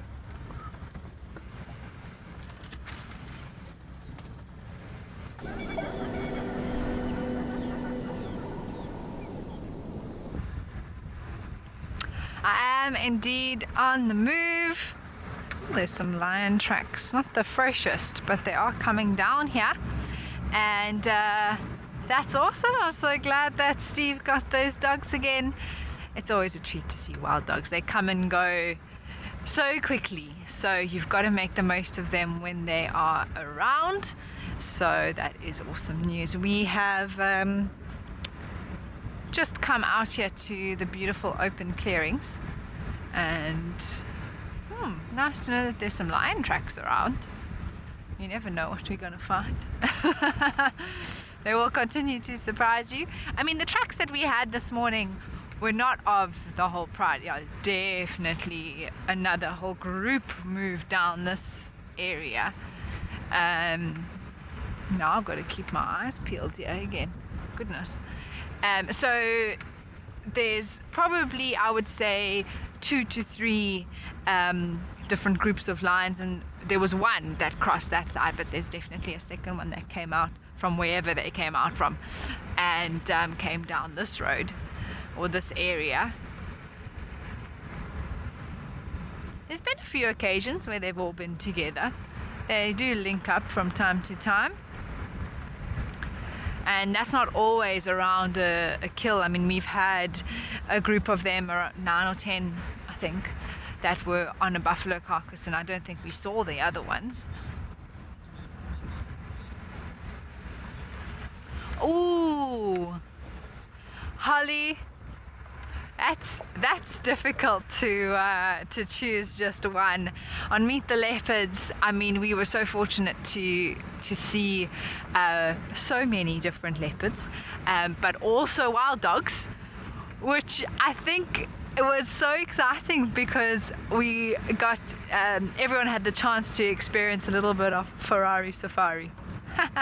Because you got to get to the area where they are safely, but you know, it was like, all right everyone, hold on, we're going.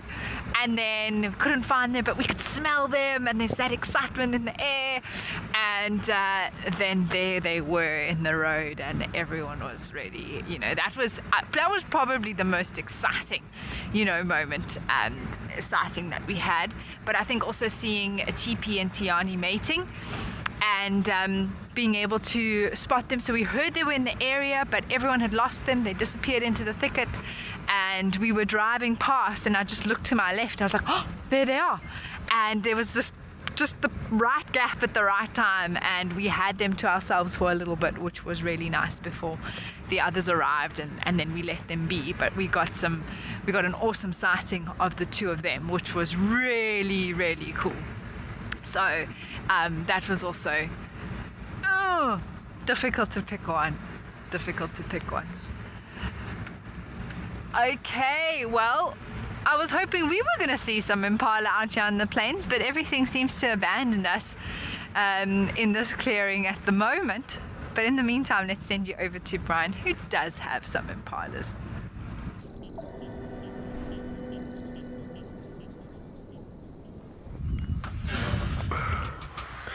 Welcome back, guys. We are here with this herd of impalas. You can see how many they are. In an impala herd, we always have one male controlling the females. The ones without the horns are the females, and the one with the horn is a male. Impalas are very distinctive animals. They are native in East and Southern Africa. They are mostly known because of their speed, agility, and spectacular leaps. They can jump very high. They can jump about 10 meters. That's about 33 feet in a single bound.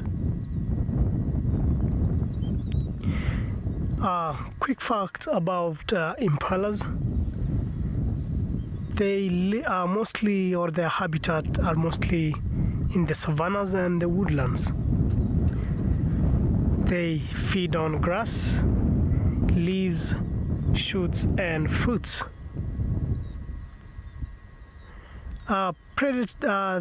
Predators like lions, leopards, cheetahs always feed on them. They are food to those predators, and also at times jackals, but not the big impalas. They only go for the young or the baby impalas. You can see the male is waking them up. I think he wants them to move. The males, I think the male is marking there. The male grow distinctive curved horns, while the females do not grow. They are not like Tommies or the Thompson gazelles.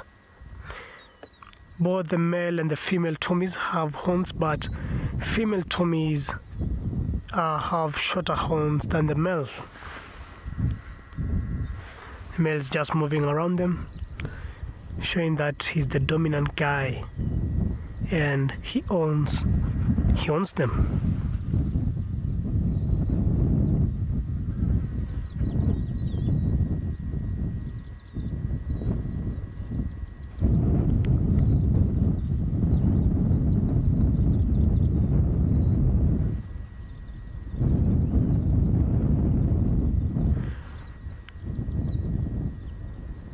The male is still moving around. I think maybe he wants to mate. So the harem is the group of the females. So they form these because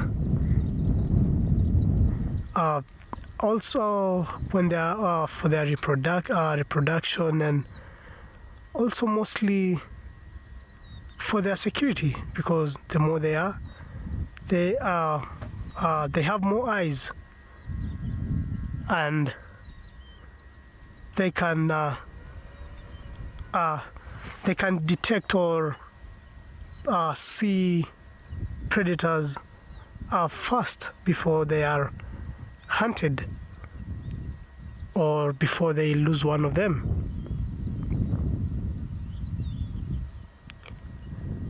So after some few maybe years, the male will get tired of the females, and there will be another dominant male will come to challenge him. And after that, if the male is weak, he will be thrown out of the herd. He will not be the dominant male around the girls again. The new male will take over and he will establish his legacy.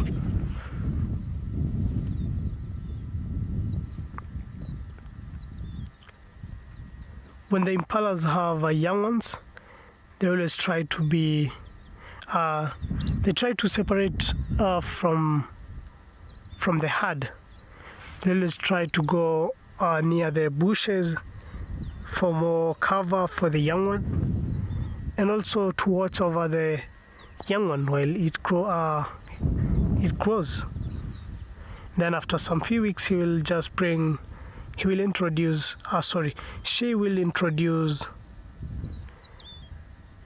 the young one to the herd. And if the females are many with the young ones, they will form a nursery.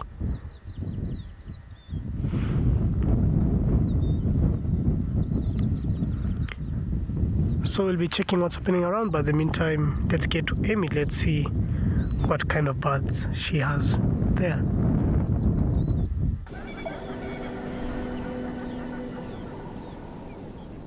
You better come. Good luck there, Brian. We have a very close encounter with a African wattled lapwing. It actually might come so close, everyone, you might see the vehicle. So I apologize in advance, but it's quite nice to have a bird coming towards us rather than moving away from us. And what beautiful detail we can see of it. I might have to put my head down as well for Gerrit. What are you going to do when you get to us? And you can see those little wattles on the face, like I say, not the biggest. I think what happened when they were naming these birds, I don't think we can we still see it? No. I will switch it back if it does move further away from us. It's just busy looking for little insects and things. But there's a cousin to this bird, the white-crowned lapwing, that has much larger wattles. And I think what happened is that they found this bird and they were like, oh, it's got some little wattles. Let's call it the African wattled lapwing. And then they discovered the white-crowned. And they were like, oh, but we've already named the African wattled lapwing, so we just have to call it something else. And so that's what happened. This bird is literally almost underneath the car at this point. I think it's a youngster. It hasn't got that full white crown. There's a bit of streaking, a little bit of pink around the face. I'm really hoping it pops out again. Yeah. It is oh, there we go. It's moving away. Any view there, Gerrit?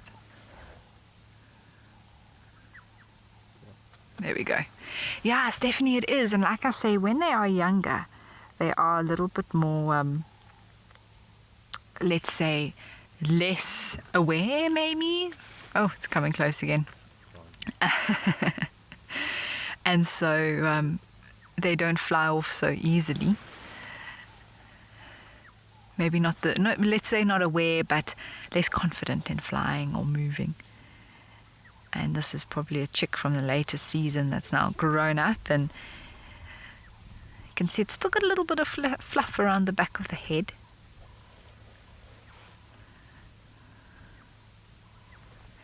It's actually using its little foot there, maybe to try and disturb something. They do that sometimes. Oh, there we go. Now you've decided to fly. You're like, oh, hang, maybe I need to get out of here.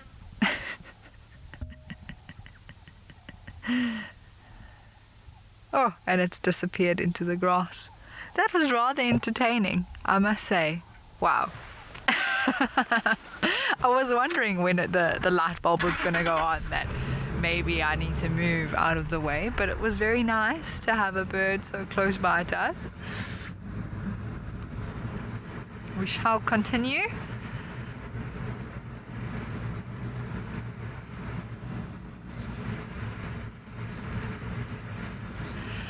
You know, Oscar, I don't think I've seen a wattled lapwing in the city. You know, it's not like other species of doves and other birds that you see, you know, that can sort of adapt to city life. It's really something that, I mean, I think you can see them maybe in farming areas, still like, you know, big open spaces. Oh, whoa, that is a lot of banded mongooses. They just all ran across the road. I think they've probably all gone now. But there was at least like 30 of them that were all just in a big sort of stripe of moving mongooses. Can you see them? There was one that just ran back on the road. I can hear some movement around. We see the banded here far more often than the dwarf.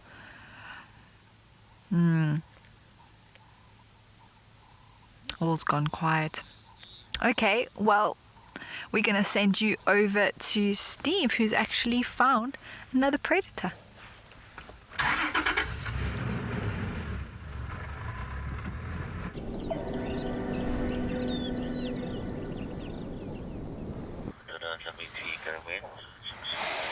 Well, it's raining cats and dogs again this morning, everybody. The dogs, we made space for others, and then someone following them bumped into Kachava as well. So Kachava, the female leopard of this area, with the wild dogs. And we've come to catch up with the wild, the Nkuhuma pride. Half of them have left with most of the cubs. They were followed north into Torchwood this morning, and here we have 4 lionesses with one little youngster. The rest of the youngsters have gone with the other 3 lionesses.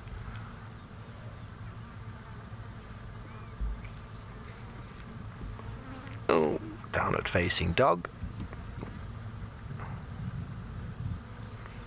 A very full belly, isn't it, Paul?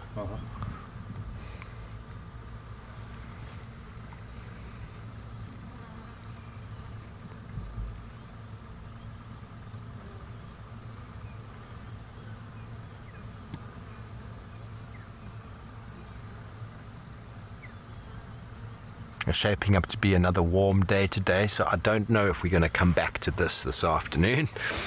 It's going to be overripe by then.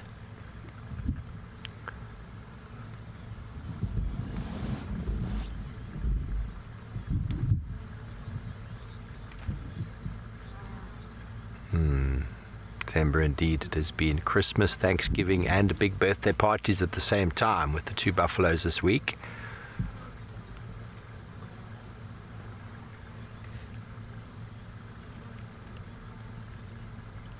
Always interests me. We've got a pride here, there's food. For some reason, 3 of the lionesses decide to go and go for a bit of a walk. What the reason for that is, it's hard to say. But I mean, if I have a look on my map here about the distance,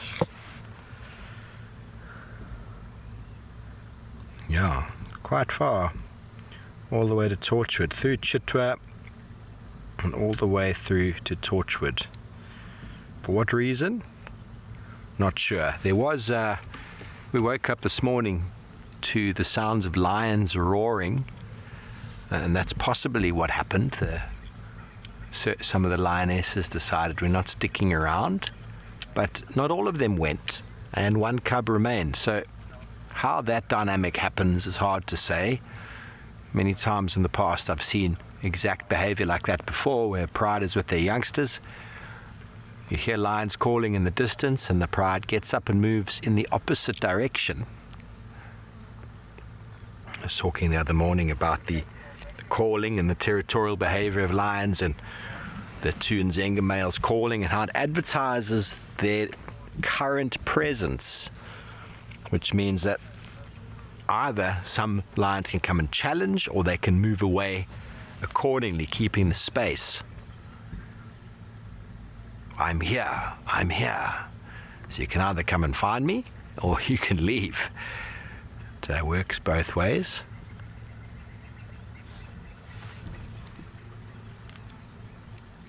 But my thoughts is how half of the pride goes, or should I say 3 of the adults go, and 4 remain.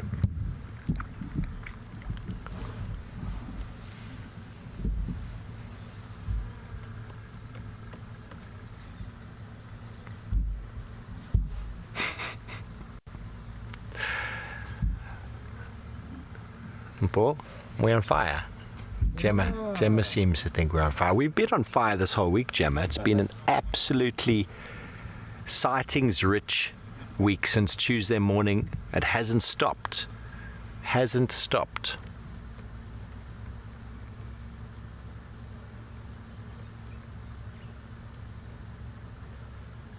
Three leopards yesterday afternoon with the pride as well.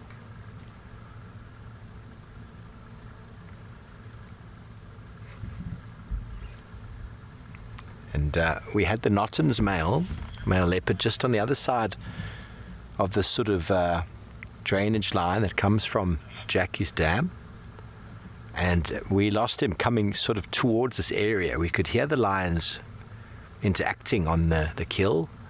We could hear the noises. And he sort of, no doubt, was just curious. Let me go and have a look what's going on over there, but I don't know how long or how close he would have gotten to. But let's go see how close Amy is to her elephant.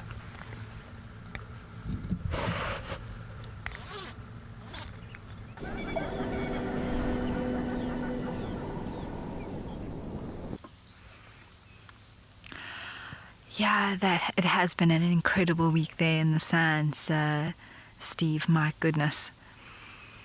We have finally found some ellies, everyone. I am so happy, and it's nice to just sit and enjoy the presence of these animals. It's there's one right underneath this quarry bush, and a second coming from the left, and possibly a few more that are on their way. It does look like they may actually cross this open clearing if we just give them enough time.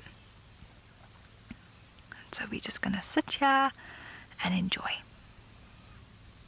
Hello. It looked like she peeked through to say hello to us there.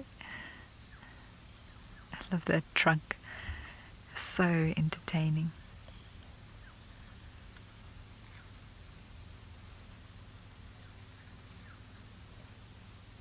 There we go. Come on, girl.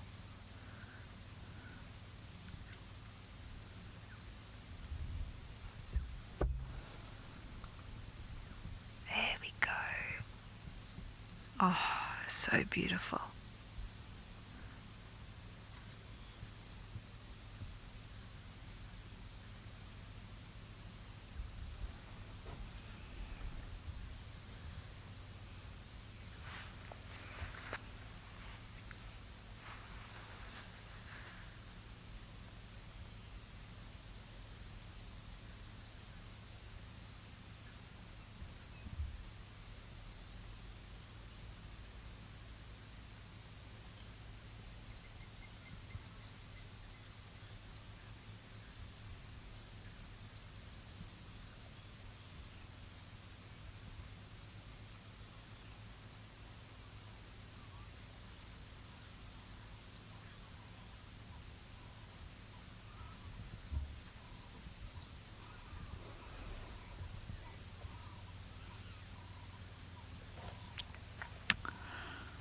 Ooh, Oscar, that's a great question. I'm not actually sure. I don't know if Steve or Brian have any thoughts on that in terms of every other mammal. I suppose there's a possibility that it does, but I'm not sure if it happens with every other species. I mean, it's something that it's an interesting one to begin with. I know we were talking about it with the lionesses. I think Brian was chatting about it earlier. And I suppose there's the possibility that other animals could experience it as well. But with lions, I know with dominant males and males in an area and that sort of thing, it plays into that. But for other animals, I don't know if it would necessarily be something that they would need to experience. But a fascinating question.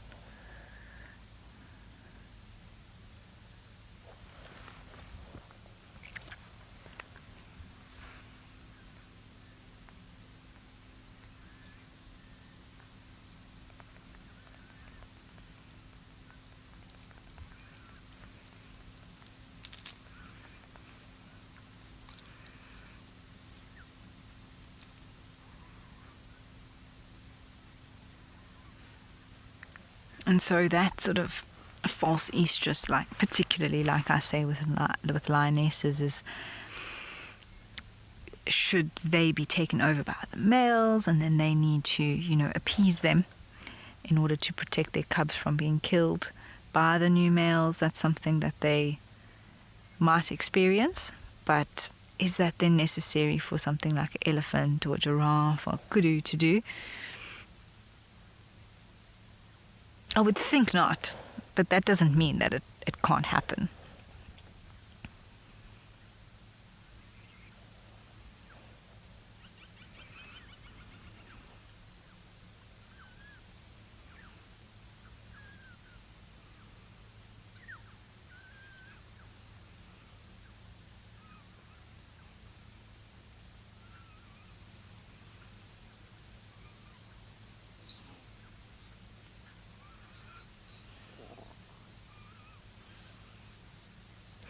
Yeah, I think it can happen, Xavier. I think that when that does happen, either there's the body might naturally abort that fetus, or then it just doesn't survive, and so those genes are actually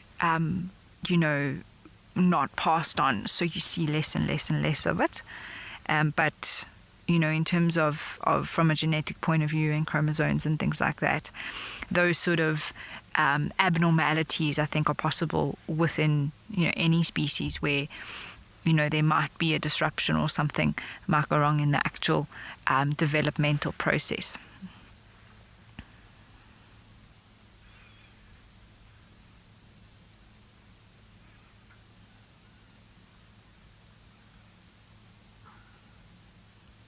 Very quiet. It doesn't seem like there's more elephants, which is interesting to me. It looks like just this mom, and I'm assuming her calf, but it's already quite old. Maybe she's pregnant with another. It does look quite round around the belly there, so perhaps going to be having another baby soon.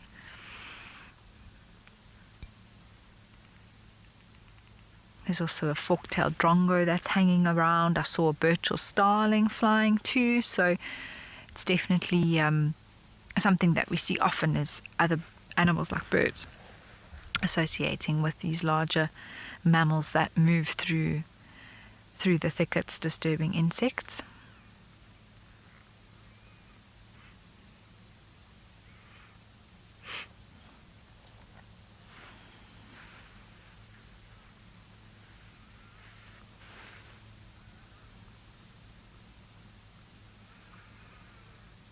And it's really warming up. I looked at the weather for the next week, and we are going to have some beautiful weather.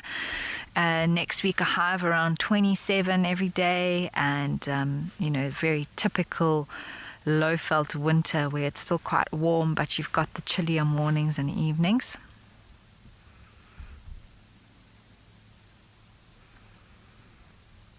I actually won't be here next week, but Mickey will be back, and then I will be back with you from the 1st of June. So looking forward to that.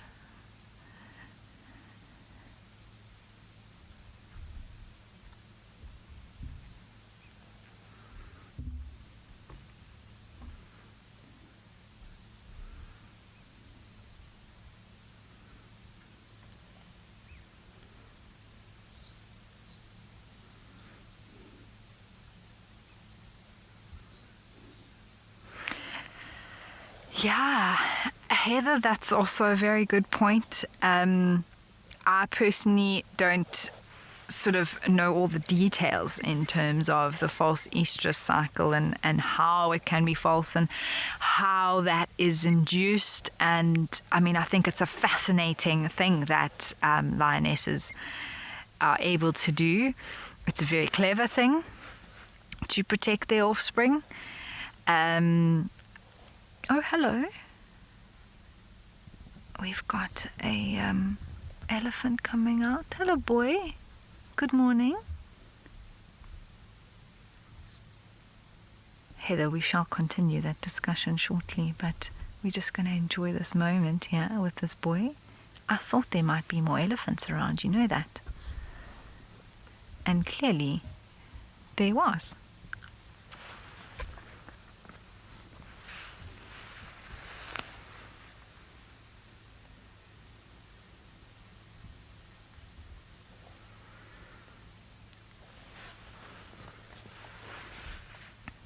So beautiful. There we go.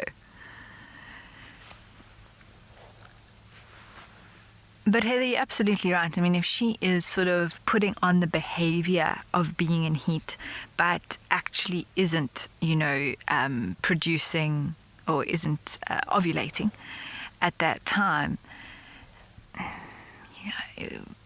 I'm sure the male would be able to pick up the scent that she's not genuinely in estrus. But maybe her behavior overrides that and she's presenting towards him, so he takes advantage of that. Fascinating stuff. I will definitely do some more reading today and we can chat about it again this afternoon.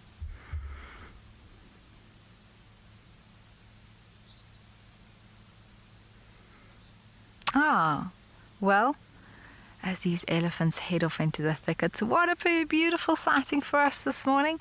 Let's send you over to Brian, who is at a river.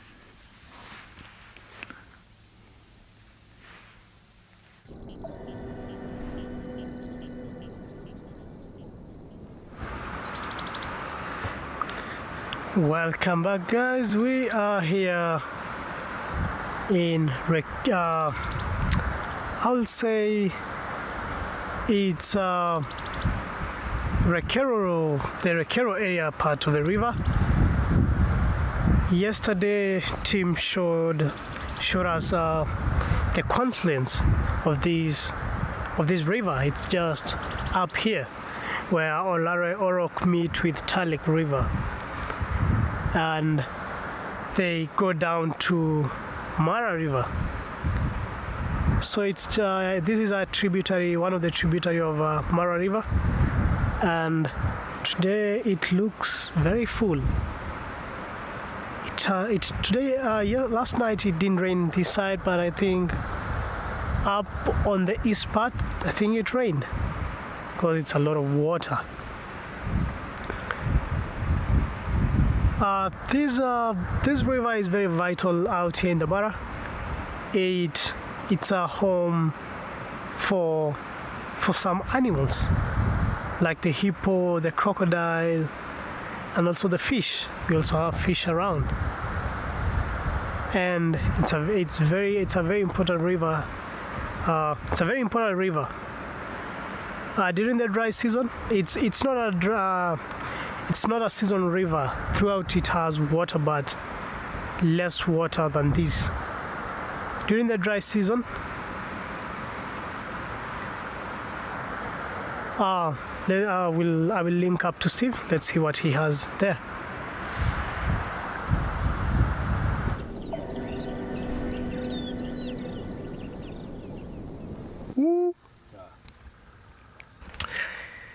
Well, we'll see if we can try find those dogs again. Oh, there they are. They are crossing now from Jackie's here into Cheetah Plains. They have covered enormous amounts of ground, haven't they, Pausa? Well, as we know, they don't stick on a line, so let's follow them here. Now, do you guys know that there's a whole pride of lion over there sleeping? They probably have smelt it. Oh, they're running, jogging. They're getting excited now. So, unfortunately, we can't go over there, but we can drive parallel for now. Again. We spent a lot of time on cut lines today, haven't we, Paul? And this is another cut line with Jackies here and Cheetah Plains. Why do they call it a cut line, everybody? Well, once upon a time it was probably a fence line. It's the boundary between two different properties. Cut lines are often very, very straight because when they were a fence, obviously they were straight. Lisa, they do have to worry about lions. Lions is probably their biggest concern in the wild. They come in straight across that angle there. Lions is probably their biggest concern. Leopards are a concern as well, but they will put a leopard up a tree in numbers, but they won't go near a lion. But if they see a leopard and there's a group of dogs, that leopard will go up a tree. But individually, a leopard will take a dog out. Leopard will actively hunt dogs, but if the leopard gets spotted by the group of them, it will go up a tree very quickly. The dogs could kill it, although it is a risky business. I think dogs are quite happy when leopards run up the tree and get away from them rather than standing their ground, because a leopard is far more powerful than a dog, but neither of them is willing to risk open conflicts. But when it comes to lions, dogs just stay well away. We had it on the show years ago with Brent, who used to work here. He got, I don't know if he actually saw it live, but he saw the lioness, one of the males or one of the young lions coming out of the bush with a dog around the neck. It's very hard to watch that, but it is nature. I know that one of the females of one of the clans last year, it might have been last year, they actually found her up a tree, having been killed by a leopard. They get very excited when they spot predators. Their whole body language changes. They make a lot of noises. And jump up and down, and they actually bark. The first time I ever heard a wild dog bark was when it spotted a lion. I believe we have played that clip before. It is a difficult one to watch. Okay, well, we're going to just stand by here again. I haven't seen them. We're heading towards that. There's a termite mound that I can see there, and it's possible that they've gone a little bit more north from it. But it's getting warm. They're probably also going to find a little shady spot. I can feel the sun is starting to bake down.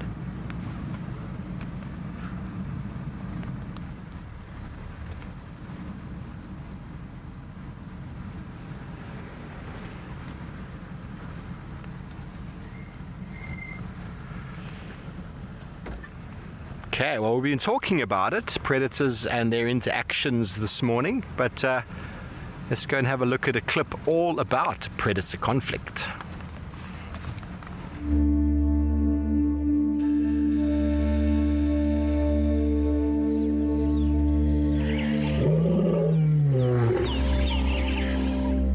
While the big cats spend most of their time asleep, their waking hours are often filled with violent conflicts for mates, food, and territory.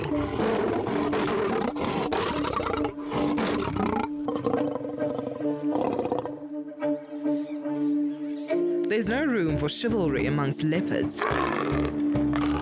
This grizzled old male thinks nothing of stealing food from a hard-working young leopardess.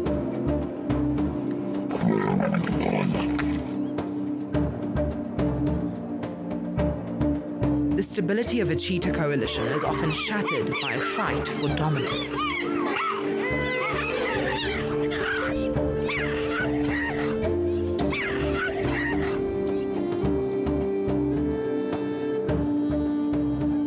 A lion's size will always deter its hyena cousins.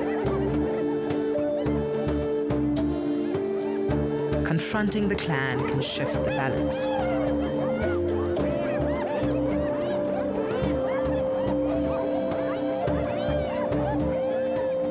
But safety is not always found in numbers. Even a pack of wild dogs can fall prey to a lion.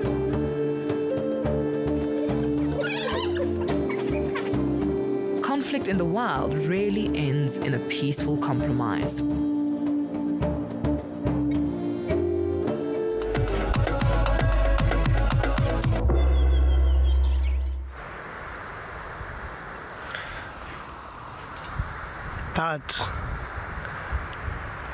That was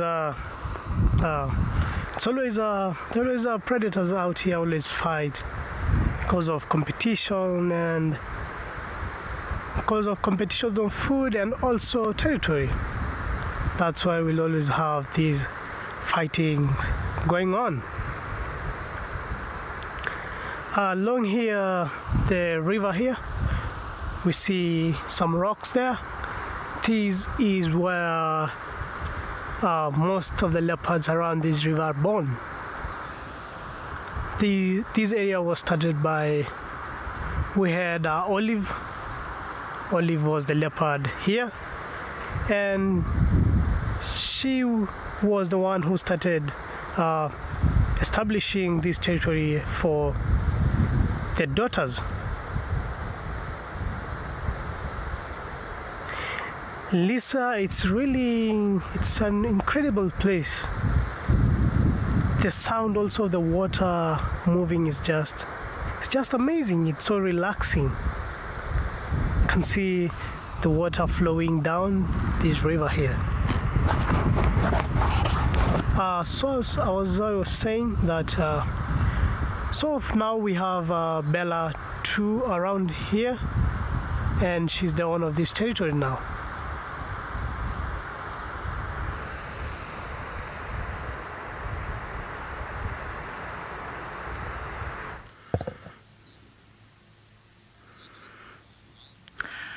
Well, look what we found. Very, very cool. We had the hornbills yesterday, actually, briefly. This exact same group, but with the juvenile on the left. You can just see the coloration is slightly different, a bit more brown in color, and also the face is obviously not red yet. And it takes a good few years for them to get their full coloration. But there was a second adult that, I don't know if it's already on the ground maybe, or perhaps behind that bush willow that we can't see. It does sound like it's starting to call maybe.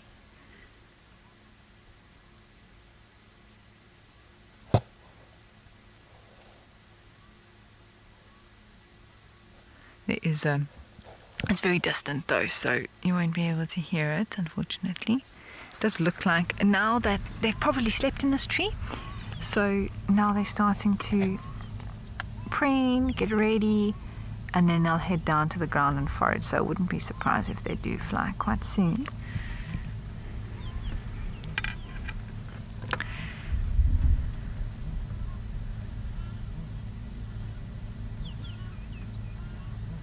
I did some quick reading on the false estrus we were talking about earlier, and Heather, you were saying that you don't really understand about it, but I think that one thing that I can, from what I understand, is that false estrus is all about sexual manipulation without conception.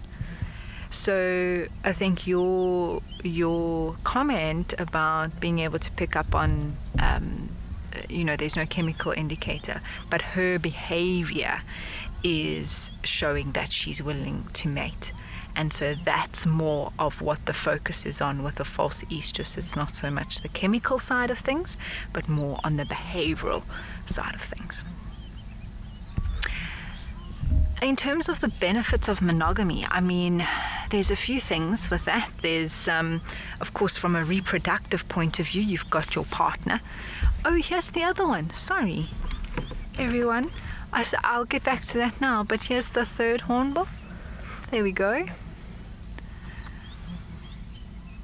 it was just in the shade there, and then as I turned, I saw it.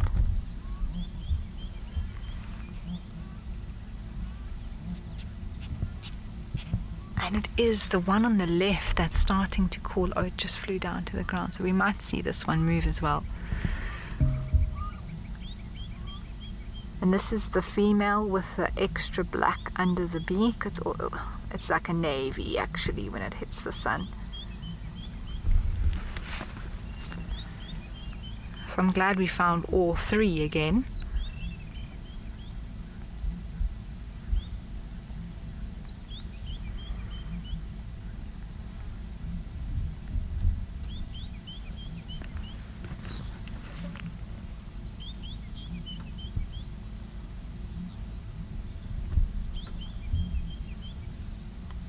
Penny, I do stand to be corrected, but I do think there is improvement. I think there's certain areas like the Greater Kruger that are strongholds for this species. Ooh, I think it might fly down at any moment. The other two are now out of the tree and on the ground. But I don't know officially sort of what the latest stats are at this point. I'm going to go forward just to see maybe if we can see them again. But unfortunately there's a little bit of a slope and there's a ton of grass and flannel weed between us and them, so we might not be able to see them again. But I'm so happy to find them. It's always nice, at least we have a little bit of a better view of them than we did yesterday. Oh no everyone, I don't think we're going to see them again. But maybe this afternoon. They do like to hang around with the impalas, seemingly. And this area has been good for them as well, which is nice. Maybe they'll also make their way back to that open clearing that we had them earlier, yesterday, in the Serengeti plains, our version of the Serengeti plains. Yeah, and Anna Marie, I agree with you. It is really lovely to see them, and just that moment before now they disperse and go forage for the day. So they probably would have done quite a bit of calling early this morning. We didn't hear anything, but also this landscape's quite hilly and we turned off quite early on Old Auckland, so I didn't hear anything from them. But that's also part of what they do to announce themselves and mark their territory.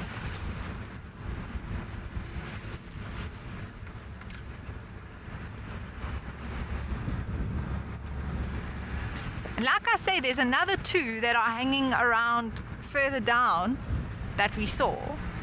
So it's very interesting to me what the dynamic is at play with that.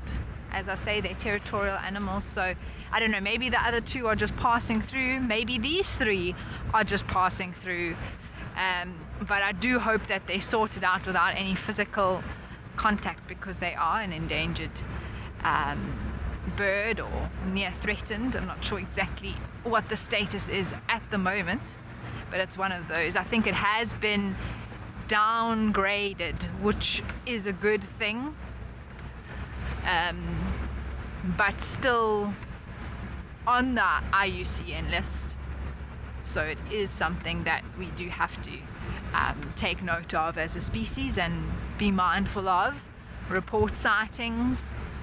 I was so excited. I visit an area of the Transkei every year, which is part of the Eastern Cape of South Africa, and we saw southern ground hornbills. There's a territorial family, pair, and then their offspring that move around in the sort of the western part of the Transkei, and it was so exciting. I reported it in because I was like, this isn't a protected wild area, it's just there's different homes and huts and areas like that, and so it's not like they're within a reserve, they're just wild out there. So that was really exciting to see and to find them.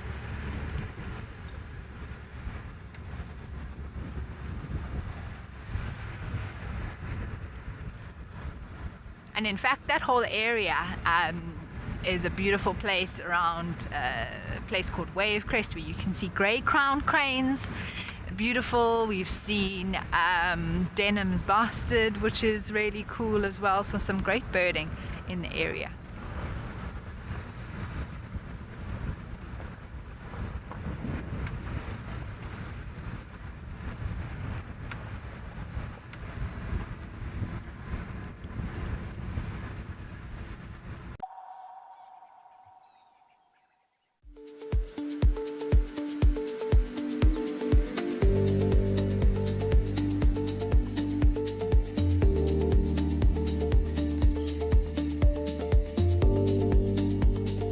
Morning, you two. Hello.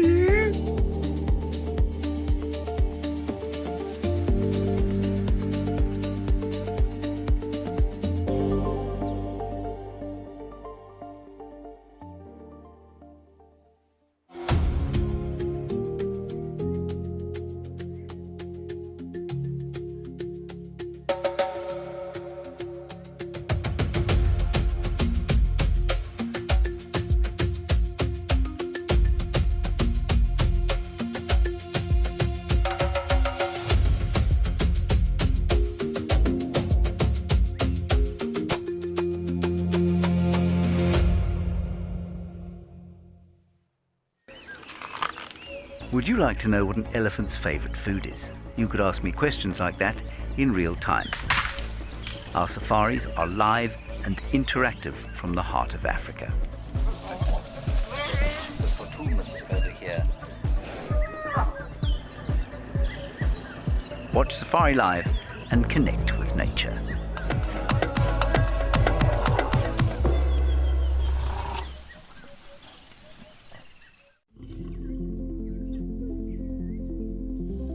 I haven't seen such a kind of a scene in a long time. Oh, he's tangled. Oh my goodness. Wow, wow, wow, wow. I know my face is gonna be shiny. I'm so excited. That's exactly what I needed.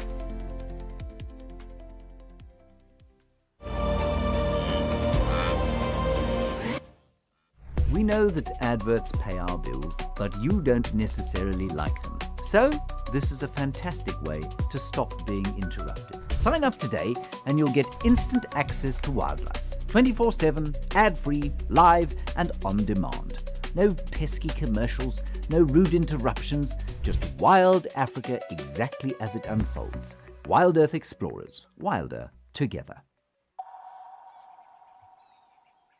Find you one here with some nail marks. They came straight up over here, but this is the softer spot, and this is the softer ground. Lots, there we go. There's the nails. There's the nails, here's the pad, the nail marks over there. Here's the nail marks over here. Pete said that it's hard to tell a difference between a male and female wild dog from their track. I wouldn't be able to tell you, but you'd assume the male is slightly bigger. Slightly bigger. Here's a good example of the straight line. Although there's more than one here, it's very hard to tell really. The front foot is bigger than the back foot, but this is them going in a straight line. They all came around, they've been sniffing. We try to follow them there, but they've gone east and sort of north a bit over towards Cheetah Plains. Well, that's all right. We've had a great morning with our dogs. We've spent a fair amount of time with them, and they haven't been as active as sometimes we have to put the hammer down to keep up with them. But this morning, hey, you happy, Mpoza? It's his favorite animal to film. And with that, we're going to carry on and send you over to Sandringham.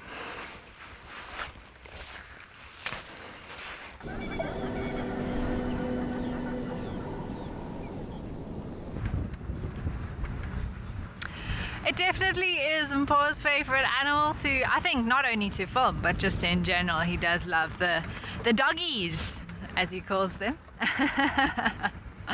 We had wild dogs on Sandringham once. Well, me, I say we, not including myself.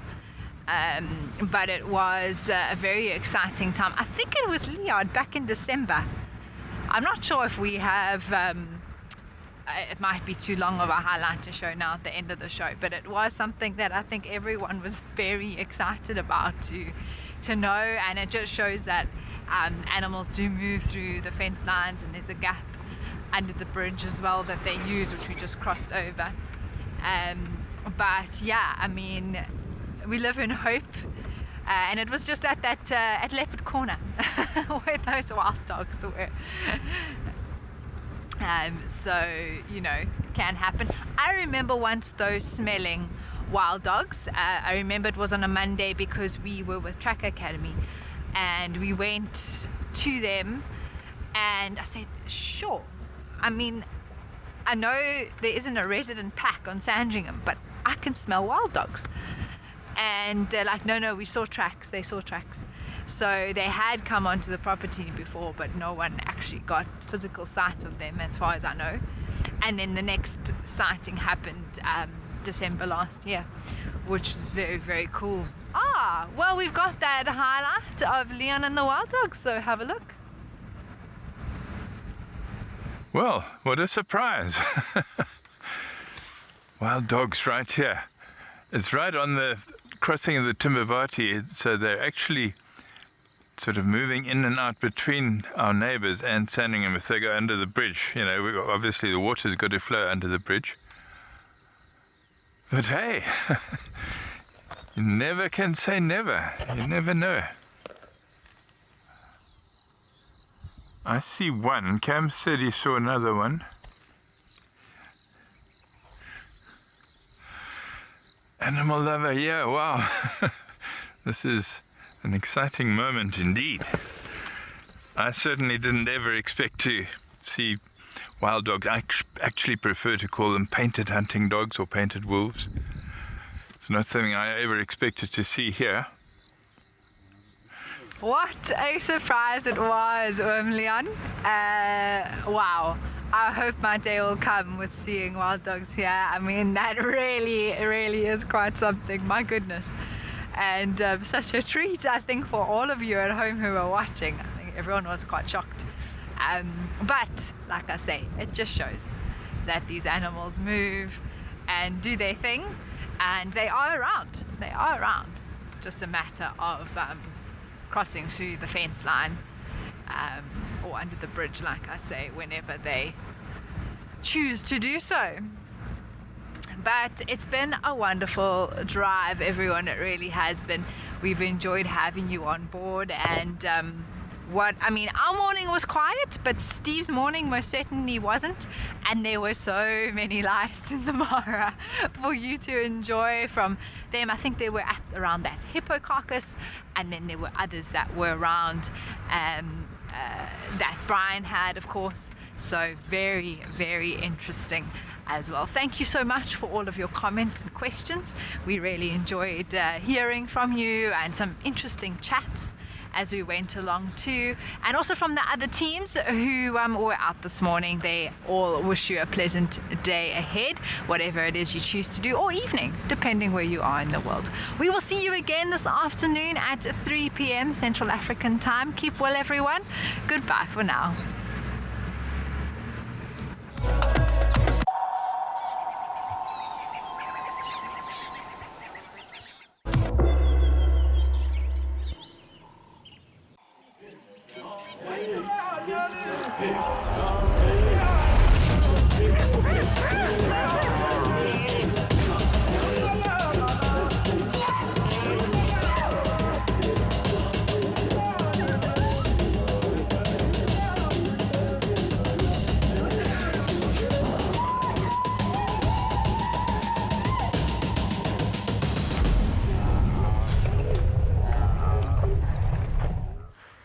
Hello everyone, Jumbo wildlife lovers, and good morning.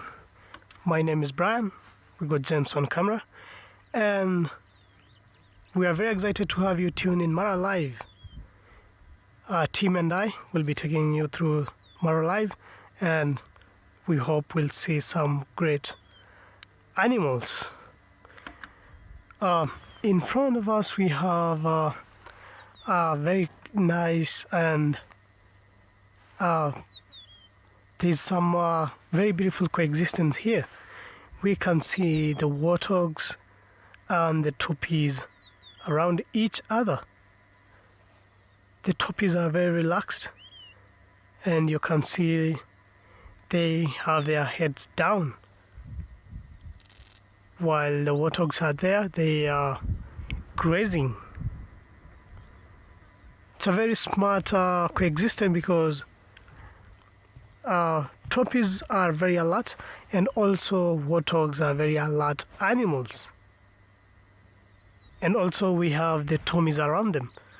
So they are really, there's a very tight security with them.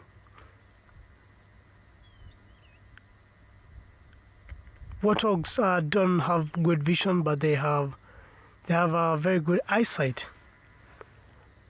Sorry, they don't have a good vision, but they have a very good sense of smell. They can, and you can see how they are looking around, or how they are very alert.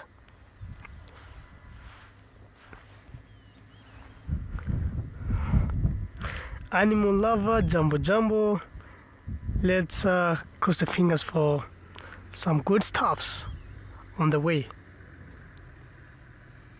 So warthogs are very tough and intelligent wild pigs. They are found across Africa. You can also call them pumbas. You'll find them across the savannah and sometimes on the shrubs. Despite their rough appearance, they are very adaptable and surprisingly very fast. They have very interesting features with them. They have the warts, and the warts are the thick pads on the face that protect them during fights. The males have larger tusks used for defense and dominance battles.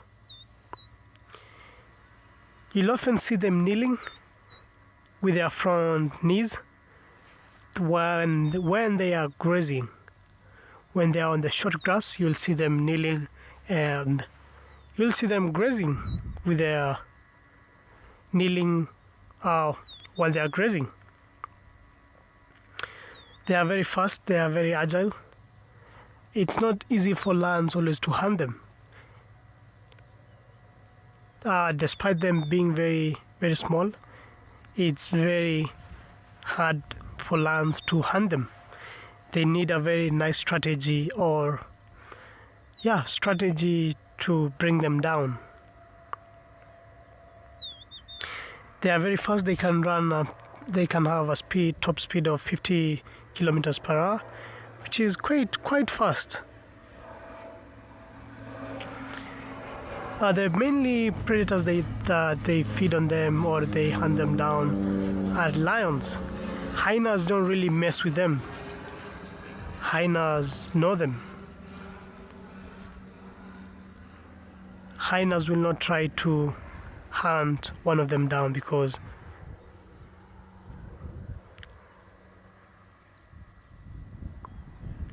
Shayna, yeah, it's very lovely always to see these beautiful warthogs around. I always really love them and how they usually put their tails up when they are going through the grass. It's just funny, and it's just so nice to watch them.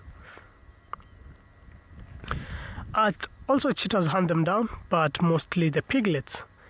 Cheetahs don't go for the grown ones or the adults. They go for the piglets.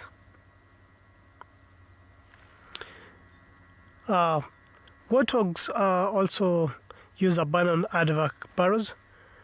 They always use them for sleeping, also escaping predators, and also raising piglets. They usually use their burrows to keep them themselves. Also, during the the cold seasons, they will always go inside those burrows, and when there are many, they produce a lot of heat just to make them warm. When they enter the burrows, they usually enter their burrows backwards. The tusk always face the entrance. They do that because of danger, and they really know how to defend themselves inside the burrows.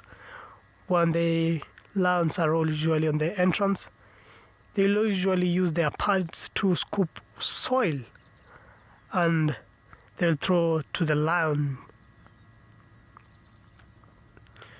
So we'll be checking around, but in the meantime, let's get to Tim. Let him say jumbo to us.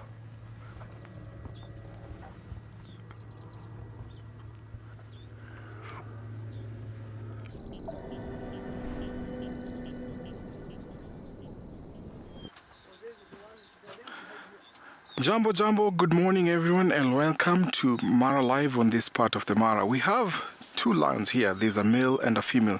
So Jojo is mating with Kito, and that looks like a false estrus.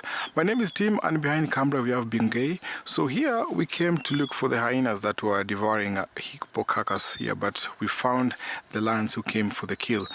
Right now it seems like they're just relaxed. It's warming up very hot, and that is usual for lions around here. When it warms up, they all look for a place where they can settle in for the day, because if you look, it's a shady part, and also there's a little bit of breeze blowing there. So lions do a very interesting thing, which you call the pseudo estrus or the false estrus. Mostly this is a behavior that females exhibit to protect the cubs. So cub mortality is high out here because there's pride competition. So sometimes when the prides are taken over by other male collision, then it can happen. But these are the resident males here. So probably she's trying just to protect, because we have Kaleo, who has two cubs, about 8 months old, and she also has a smaller cub, that Kito. So doing that is very interesting. I only saw her 2 days ago when she was den swapping, so she carried the young cub to a different spot. So a behavior that we always witness with lions when they do that. So every fortnight, every 2 weeks, you find that because of the scent, they have to keep on moving the cubs from one spot to another until they find a suitable spot, or when the cubs are very mobile, like they can be able to walk long distance. Remember, that cub is very small, so it cannot keep up or walk around with the adults in everywhere they go. So I'm not yet sure if this is a true mating time, or she's really in estrus, or when we call it when they come into heat. So they've been relaxing here for quite a while, and we see lions mating after every 15 to 20 minutes. So before, when you get here, when it was very cool, they were mating after every about 10 minutes. So it's taken a while, about 30 minutes. So I'm yet to know if this is truly the mating time for her. So around here we also have other lionesses and also the cubs.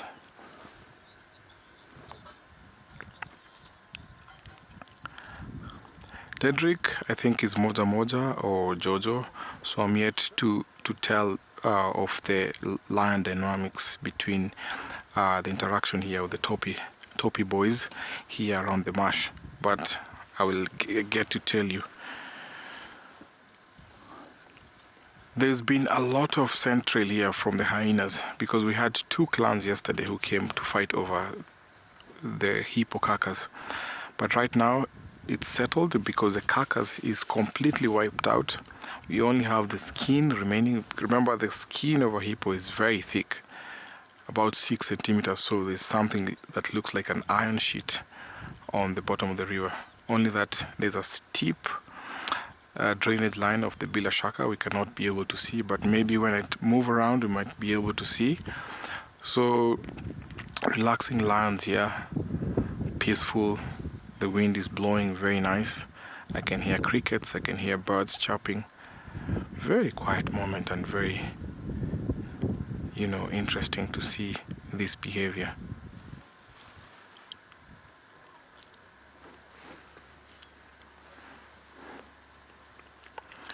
So on a normal occasion, when lions or lioness get into estrus, they show receptive behavior.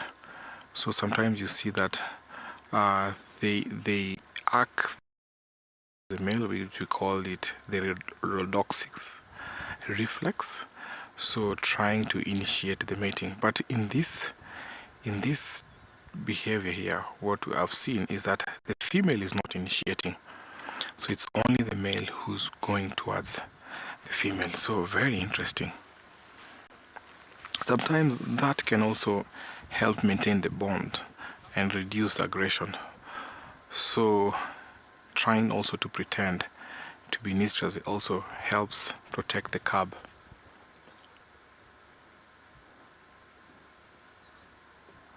I've seen that happen quite a lot, where sometimes you'll see one lioness mating with several males from a coalition just to protect their cubs.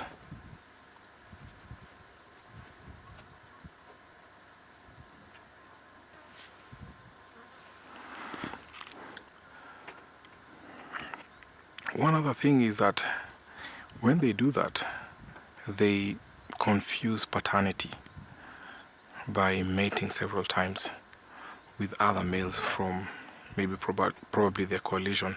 So this is very important. That's what we call cub protection hypothesis. Very, very interesting.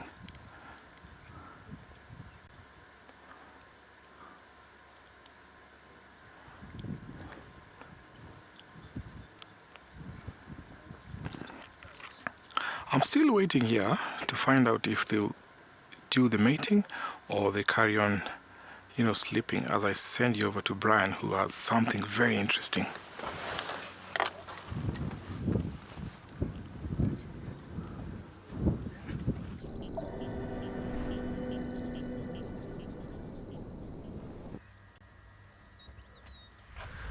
Here we go again. Today we came back to the yesterday's bees again, and they are still here.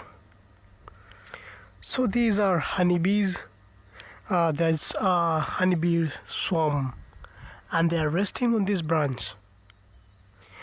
And this is not their permanent location, it's just a temporary location for them.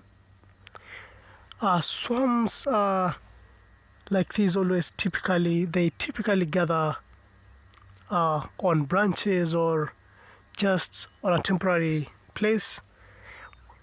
They wait for the scout bees to look for a new home or a place where they can put their hives. During this phase, when they are resting or when they are just on a temporary location like this, they are usually not aggressive. The reason why they are not always aggressive on this phase is because they don't have a hive or a honey or honeys to defend. But it's still advised to keep distance because they can sting. So you'll find them like this. There is a queen. They are protecting the queen, and when there is a lot of heat, they will move, and also they will fan. They'll try to fan to regulate the temperature in.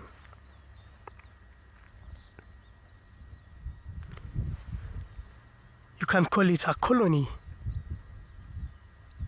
A group of them is called a colony.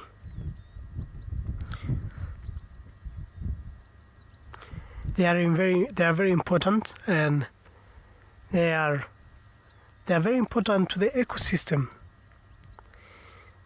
They pollinate the flowers, helping plants to reproduce. Many crops depend on them. The fruits, also the vegetables.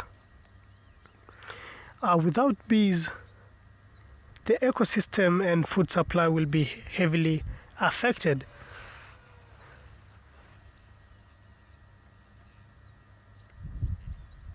This is just their resting location on this branch. They are just resting. They have not yet decided to move or to go to establish a new home. Bees always talk. They communicate with each other. They use the famous wiggle dance, and these they use it for when they want to show others where food is. Also the direction and speed they use.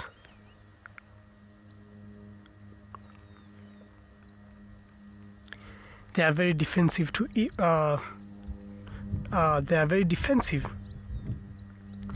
The worker bees always protect the hive aggressively, and they sting, and they can really sting very painfully.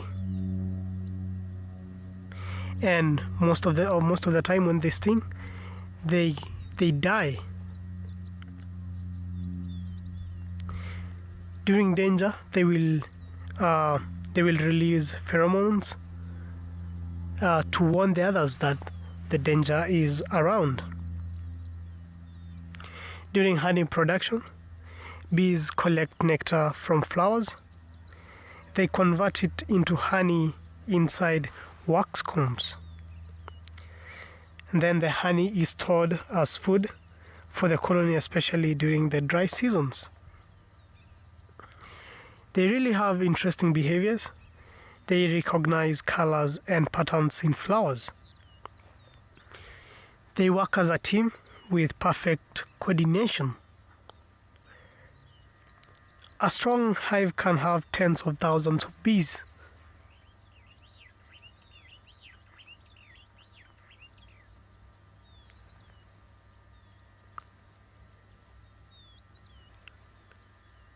They are small, but they are very important.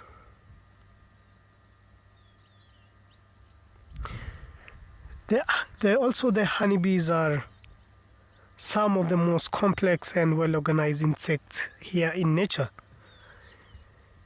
working almost like a single or super organism. Lola, this is they are not making any honey here. This is just their resting place before they agree to move. The scout bees are still out there looking for a new home. They use the cracked rocks, they hollow on trees, sometimes also on the termite mounds or the mounds. So we have a colony structure, or how the hive is organized. A hive is basically a city to them. We always have the queen bee. She is the only egg layer, and she can lay up to thousands of eggs in a day. And then we also have worker bees. These are the females that do all jobs. They do the nursing, the cleaning, guarding, and also the foraging. And then we have the drones. The drones are the males whose only role is to mate with a queen. We also have a life cycle in them. They produce the egg of the queen. The queen produces the egg, and then the egg changes to the larva, and then from the larva to the pupa, and then from the pupa to the adult bee. The workers or the worker bees always live a few weeks to months, while a queen can live several years.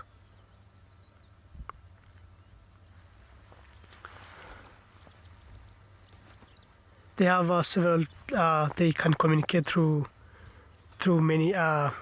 some ways, and the ways are the waggle dance. With each, they show one another the direction and distance of the food. They also communicate through scent signals. That's the pheromones, and they use it to warn each other of danger and keep the hive organized, and also to identify the queen.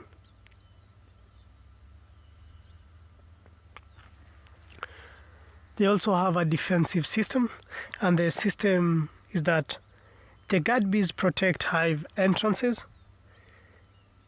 Also, they can heat up and surround intruders. SafariLIVE, we cannot call it yet a beehive, but it's really amazing. It's a swarm. It's a swarm beehive. They're just here for some time, but after a while they will agree to move to a different location for the home, or they will for a hive.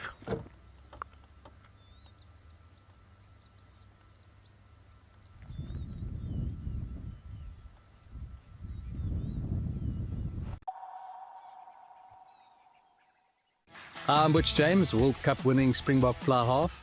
Rugby has taken me to many incredible places around the world, but it's Africa's wild places where I feel most at home. This July and August, after the Springbok tests against England, Wales and the All Blacks, join me on a series of luxury safaris. There we will share some rugby stories, open fires and some incredible wildlife sightings, all under the African skies. See you in the bush.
Favorite bird.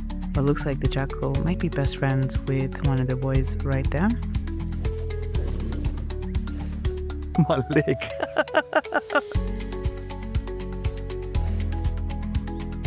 Awkward spot that to scratch.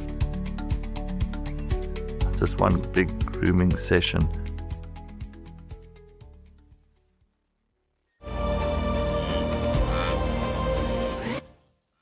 We know that adverts pay our bills, but you don't necessarily like them. So, this is a fantastic way to stop being interrupted. Sign up today and you'll get instant access to wildlife. 24/7, ad-free, live and on demand.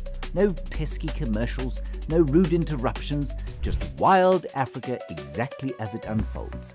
Wild Earth Explorers, wilder together.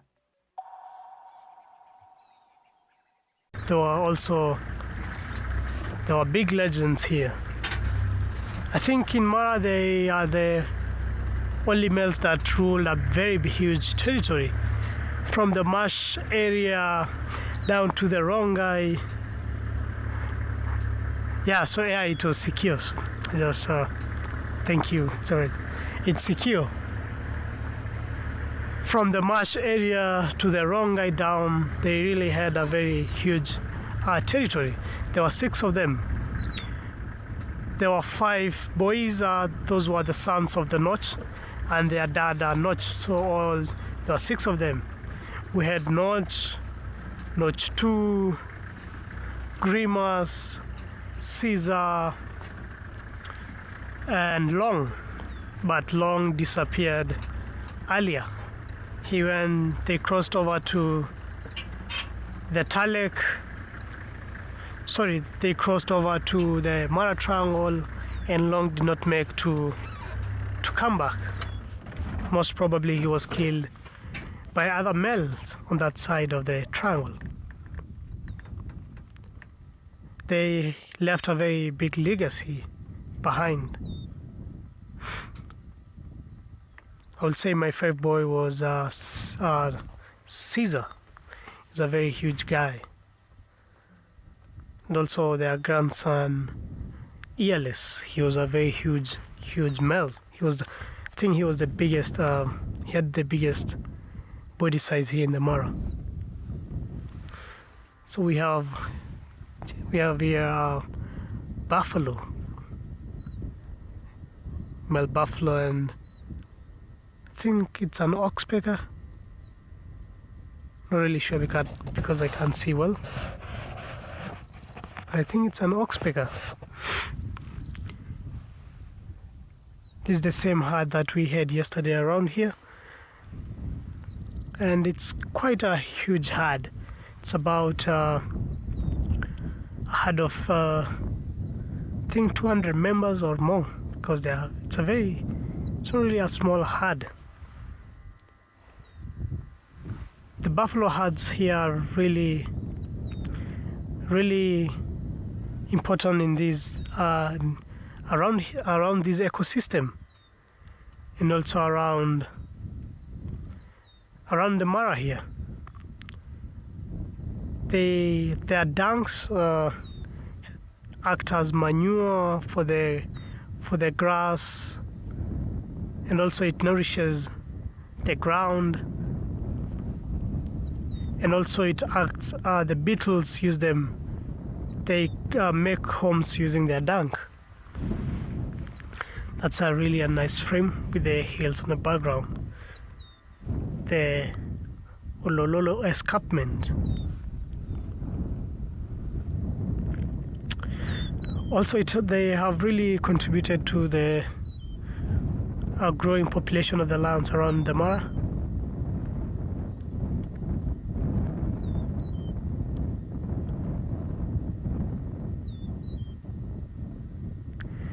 Liam, I will say Olor Puppet. Olor Puppet is the father of the 6-pack, Chongo, Kibogoyo, Kiok, and the others. There were 6 boys. They came from the Nkwena Pride, and their dad was Lord Puppet and Lord Barnoti. And I will say Lord Puppet, he was the most beautiful male lion I've seen. He had a lot of, his mane was so big. Just his name, Lord Puppet. Lord Puppet is a Maasai name, and it means hairy. And they almost look like, Chongo now looks, not really now because I've not seen him recently, but before, a few weeks ago, he really looks like Lord Puppet now. He's very huge. So the buffalo herds here, they have really contributed a lot to the lion growing population. When the migration is not here, the lions always face a very difficult time around. There is no food for them, and the only option are the buffaloes. And they really they always work hard for them to get one buffalo, or to bring one buffalo down. Buffalo hunting is not easy. Mostly the strong buffaloes that they are very strong and healthy. It's always not a joke for them to bring it down. But at other times they get luck. There are always weak buffaloes left behind, or there are females that just gave birth and they are left behind, and it's easy for them to bring the weak ones down. Here in the wild, the weak it's always a survival for the fittest, and the weak always don't get a chance to live. It's really hard out here.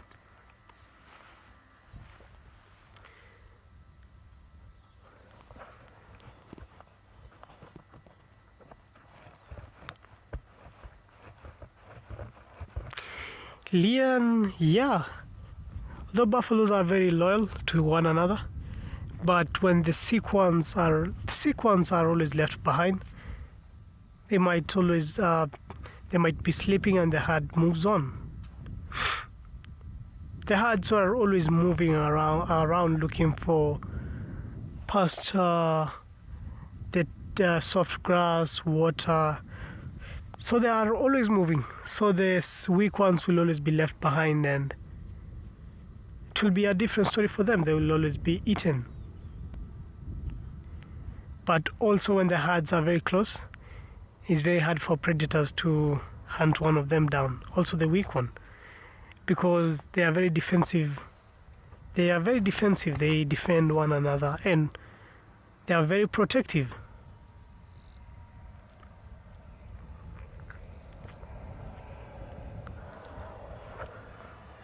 Also the hyenas hunt them, but not the strong ones. Sorry for the noise, it was just a plane passing by. The hyenas always don't go for the strong ones, they go for the weak ones that are left behind.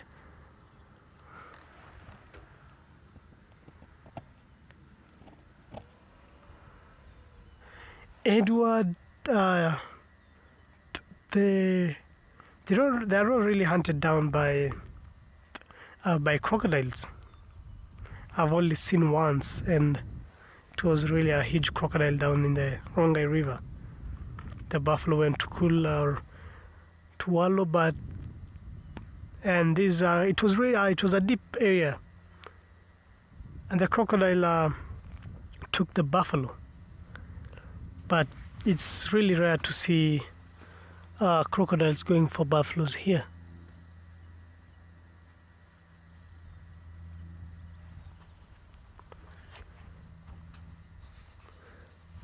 Hyena takedown, hyena taking down a buffalo is usually, it's very brutal or very cruel. Hyenas always eat them alive, and it's very cruel to watch that, but it's nature. So they don't have an option on that, because it's nature taking its course.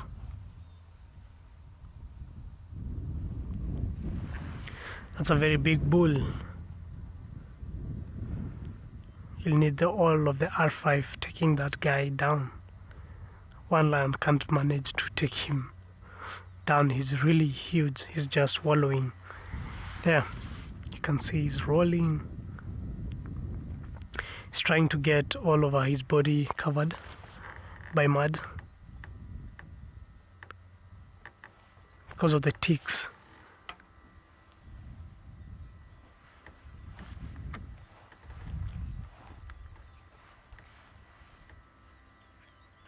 A Sunday, yeah, it's really great always to watch wildlife. It will always show you the best shows. They have the best wildlife shows out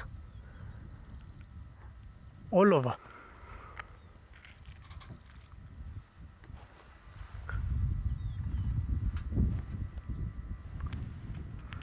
He's trying to cover his body with the mud. The mud helped them let the ticks. they suffocate the ticks, and the ticks will drop. The ticks always irritate them, and also sometimes they infect them with diseases.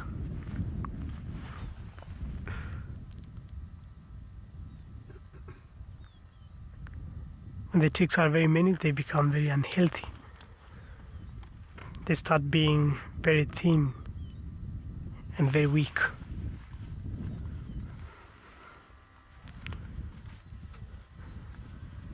I think soon he will be a dagger boy, because he's now quite far from the herd.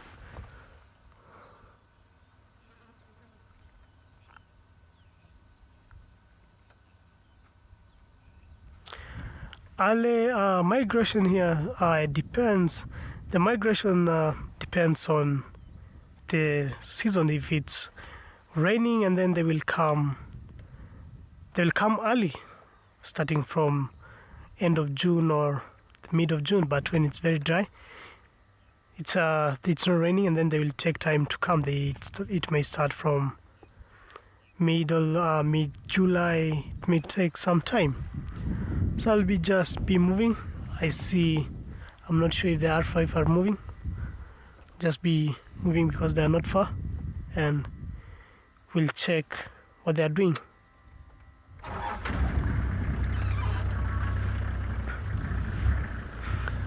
Yep, here I see him mating down there.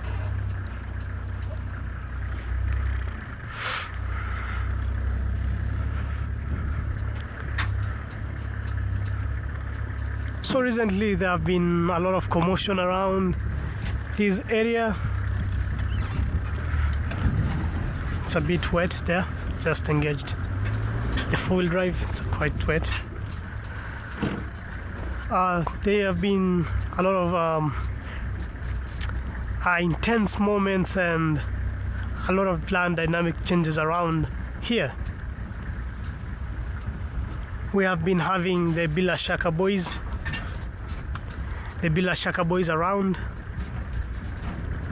They have been wanting to take care of the area and to keep off the R5, but it seems that they have given up. They have not came back. They are not back. They went, I think 5 days ago, back to the Paradise Pride, and they are not back.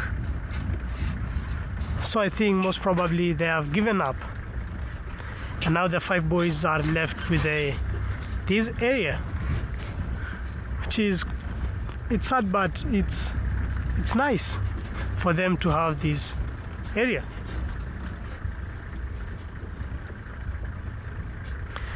Kathy, yeah, the lambs now, they are mating. Just the next few months we'll have a lot of calves, which is actually quite nice to have more lions around.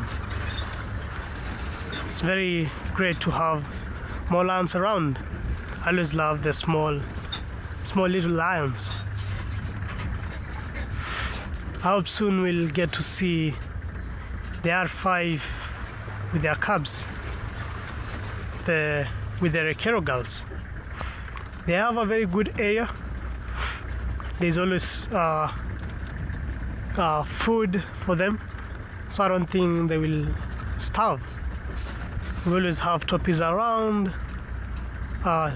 buffaloes around, and impalas. Sometimes they get good opportunity for hunting impalas, and they always take it, which is quite rare to see them hunting, but nature knows how to balance it. Sometimes they will go for the impalas when they have a very nice opportunity.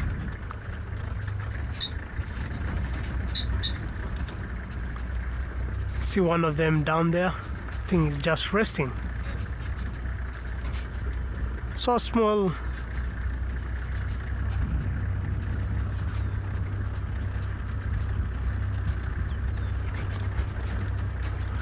Animal lover, yeah, I have I think I will say one sighting that I will never forget is, I will say lion fighting. It was quite old, or it was some few years back, but it was really incredible to watch kijana fighting with the Salas boys, and it was really interesting. It was quite something. I never saw it, but it was quite incredible to watch that.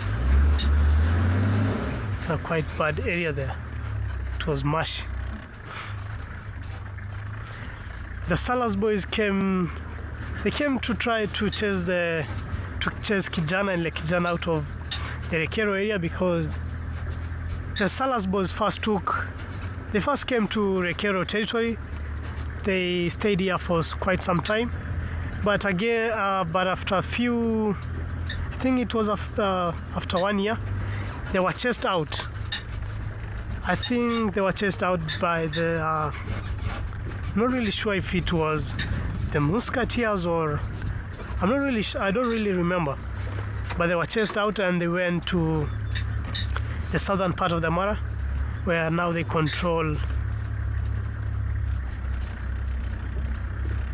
Topi area, and went to establish their territory there. With wild earth, yeah, I have I'll say the best sighting that I saw here was, I'll say the tawny eagle. It was my first time seeing a tawny eagle with a baby Tommy kill. It was just 2 days ago, and I was really excited to see that.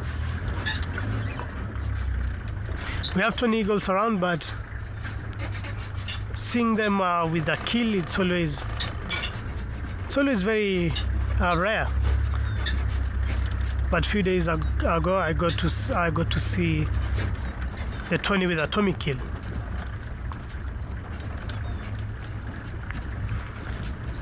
So we'll just watch the highlight of the Tony eagle with a baby Tommy, and it was really great to watch.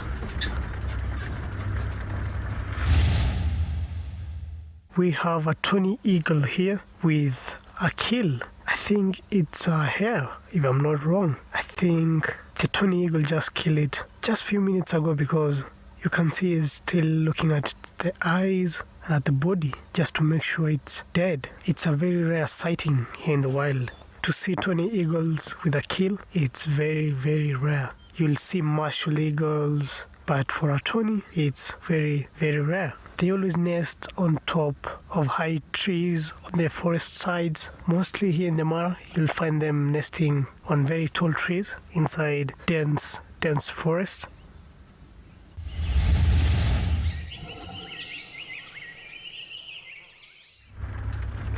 That was an exciting sighting there. Watching this tawny eagle on these baby Tommy. At first, I didn't realize it was a baby Tommy. It looked like a hare, but it was a Tommy. I went to check later, and it was a baby Tommy. It was really, really, really nice to watch this. We just have Lepiayo coming through the grass. I think he is following the female behind. Hope we'll get to see one mating with them.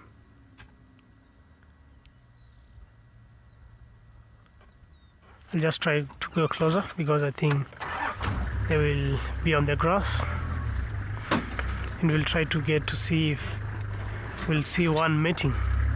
In the morning they did, but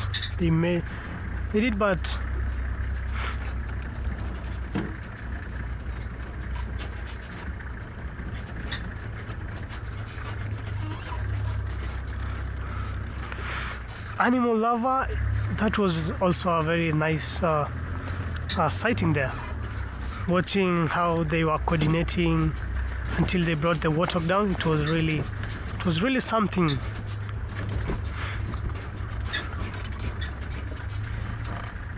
The girls really know how to coordinate with each other.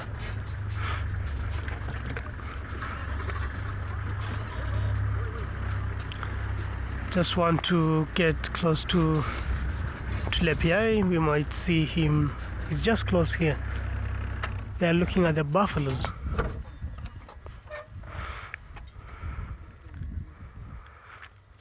The mating is not really at its peak.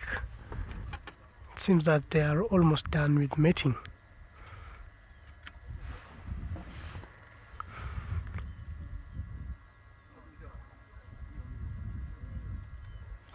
But he is still guarding the female.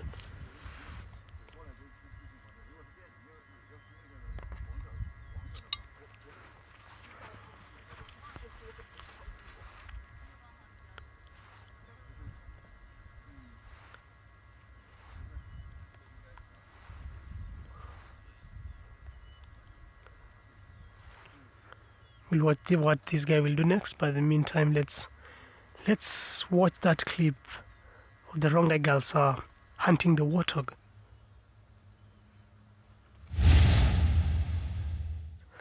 There's one Pumba very close there. 3 Pumbas. You can see they are very eyes locked. Look, the one on the left, on the right, she's down. Very close. There's a young warthog there. So maybe, okay, the female on the left is running. They're there. Pumbas are so fast. Oops, but let's see. Now they will fight for it.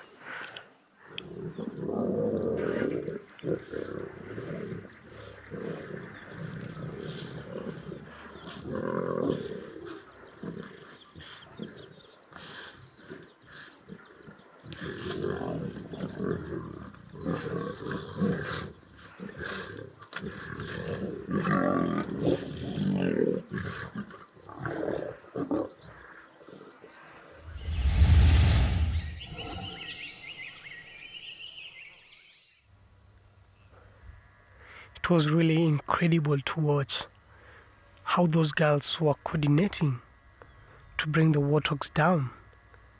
The warthogs are usually very, very alert, but how these girls were coordinating and until they brought the warthog down, it was just something else. And also they are very good learners. They are well trained by their mothers. Their mothers are the Rongai females. And also their dads were very good hunters. That's I always call them Lorukulup students. They are very good learners. Also how they hunt buffaloes, they are really perfect hunters. They are buffalo nightmares.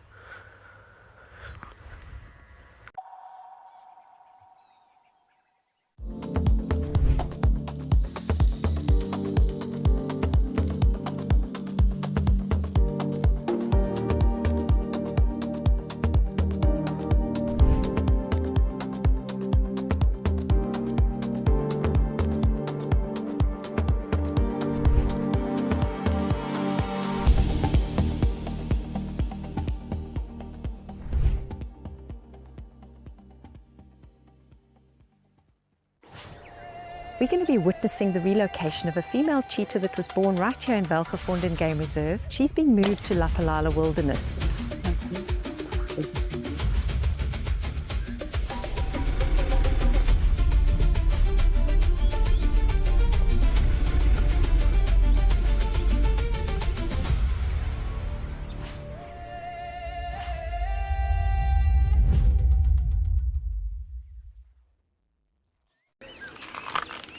Would you like to know what an elephant's favorite food is? You could ask me questions like that in real time. Our safaris are live and interactive from the heart of Africa. Over here. Watch Safari Live and connect with nature.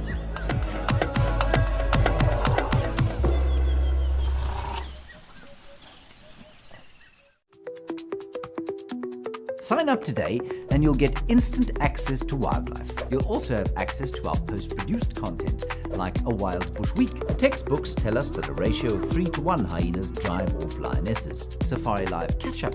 We have got some doggies that are on the hunt. And even that sort of cult favorite, The Wild Show. And the little one has made it out and hopefully will rejoin the herd. Wild Earth Explorers. Wilder. Together. We know that adverts pay our bills, but you don't necessarily like them. So, this is a fantastic way to stop being interrupted. Sign up today and you'll get instant access to wildlife. 24/7, ad-free, live and on demand. No pesky commercials, no rude interruptions, just wild Africa exactly as it unfolds. Wild Earth Explorers. Wilder. Together. But I'm not sure. I'm sure they didn't hunt. They got from the female. These boys are not really topi hunters. They are more buffalo experts. But the girls are very good topi hunters. In this area, there are more topis. Topis are always everywhere, and it's easy for them to hunt them.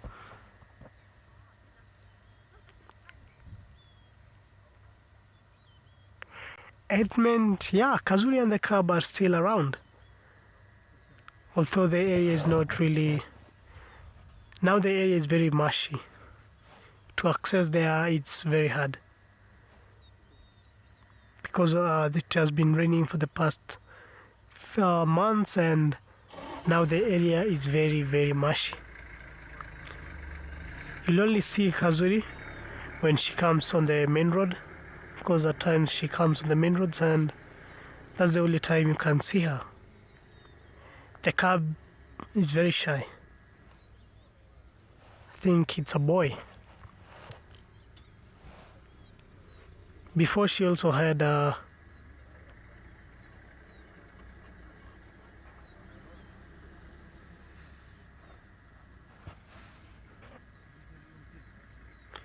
so I'll be here watching them, but in the meantime, let's see that highlight of Kazuri and the cub.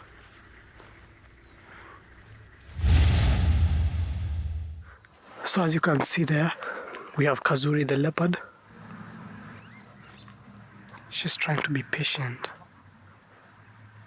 She's looking behind if the cub is coming. What a sighting. This is very rare to see.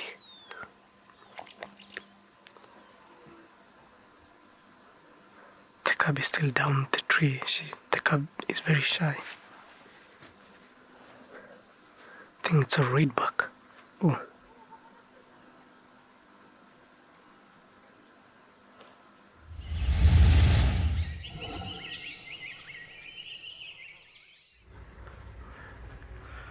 That was really a very rare sighting. To see that here in the wild, it's very, very, it's very rare. You must have some luck to see that. Watching Kazuri with the cub was just amazing. How the cub first she got used to us, and then I think it's a male, because males are usually very they become very scared of things, and I think it was a small male. How he was just getting used to us. Then after a while, Mama came and tried to bring him to the kill. Then after a while, he decided to show up. and to follow the mama. And I was really excited to see that. I always love to see leopard calves. They always look gorgeous.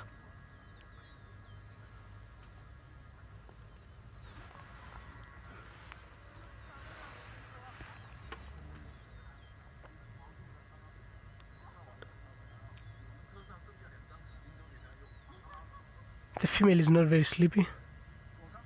She's just checking around. I think she's very hungry. She needs something to eat. And also the mating is not really active.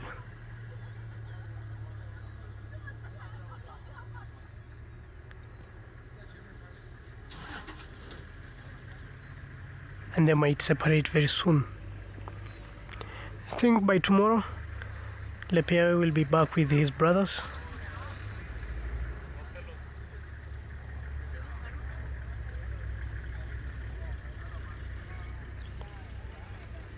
Heather, you are welcome.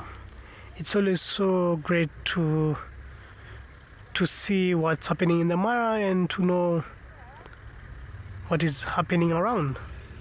And also it's always great to see the Mara, the open plains of the Mara and the animals in the Mara.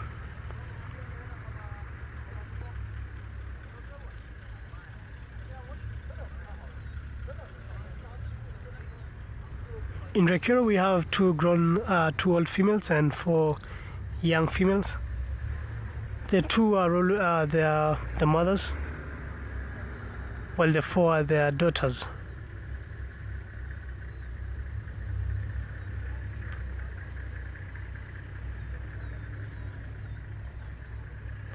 You can see she's not really sleeping.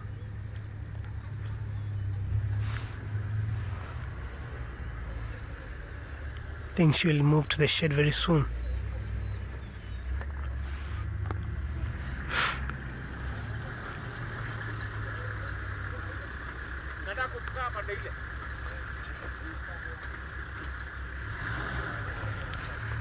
It was really great to have you here and to show you these beautiful animals.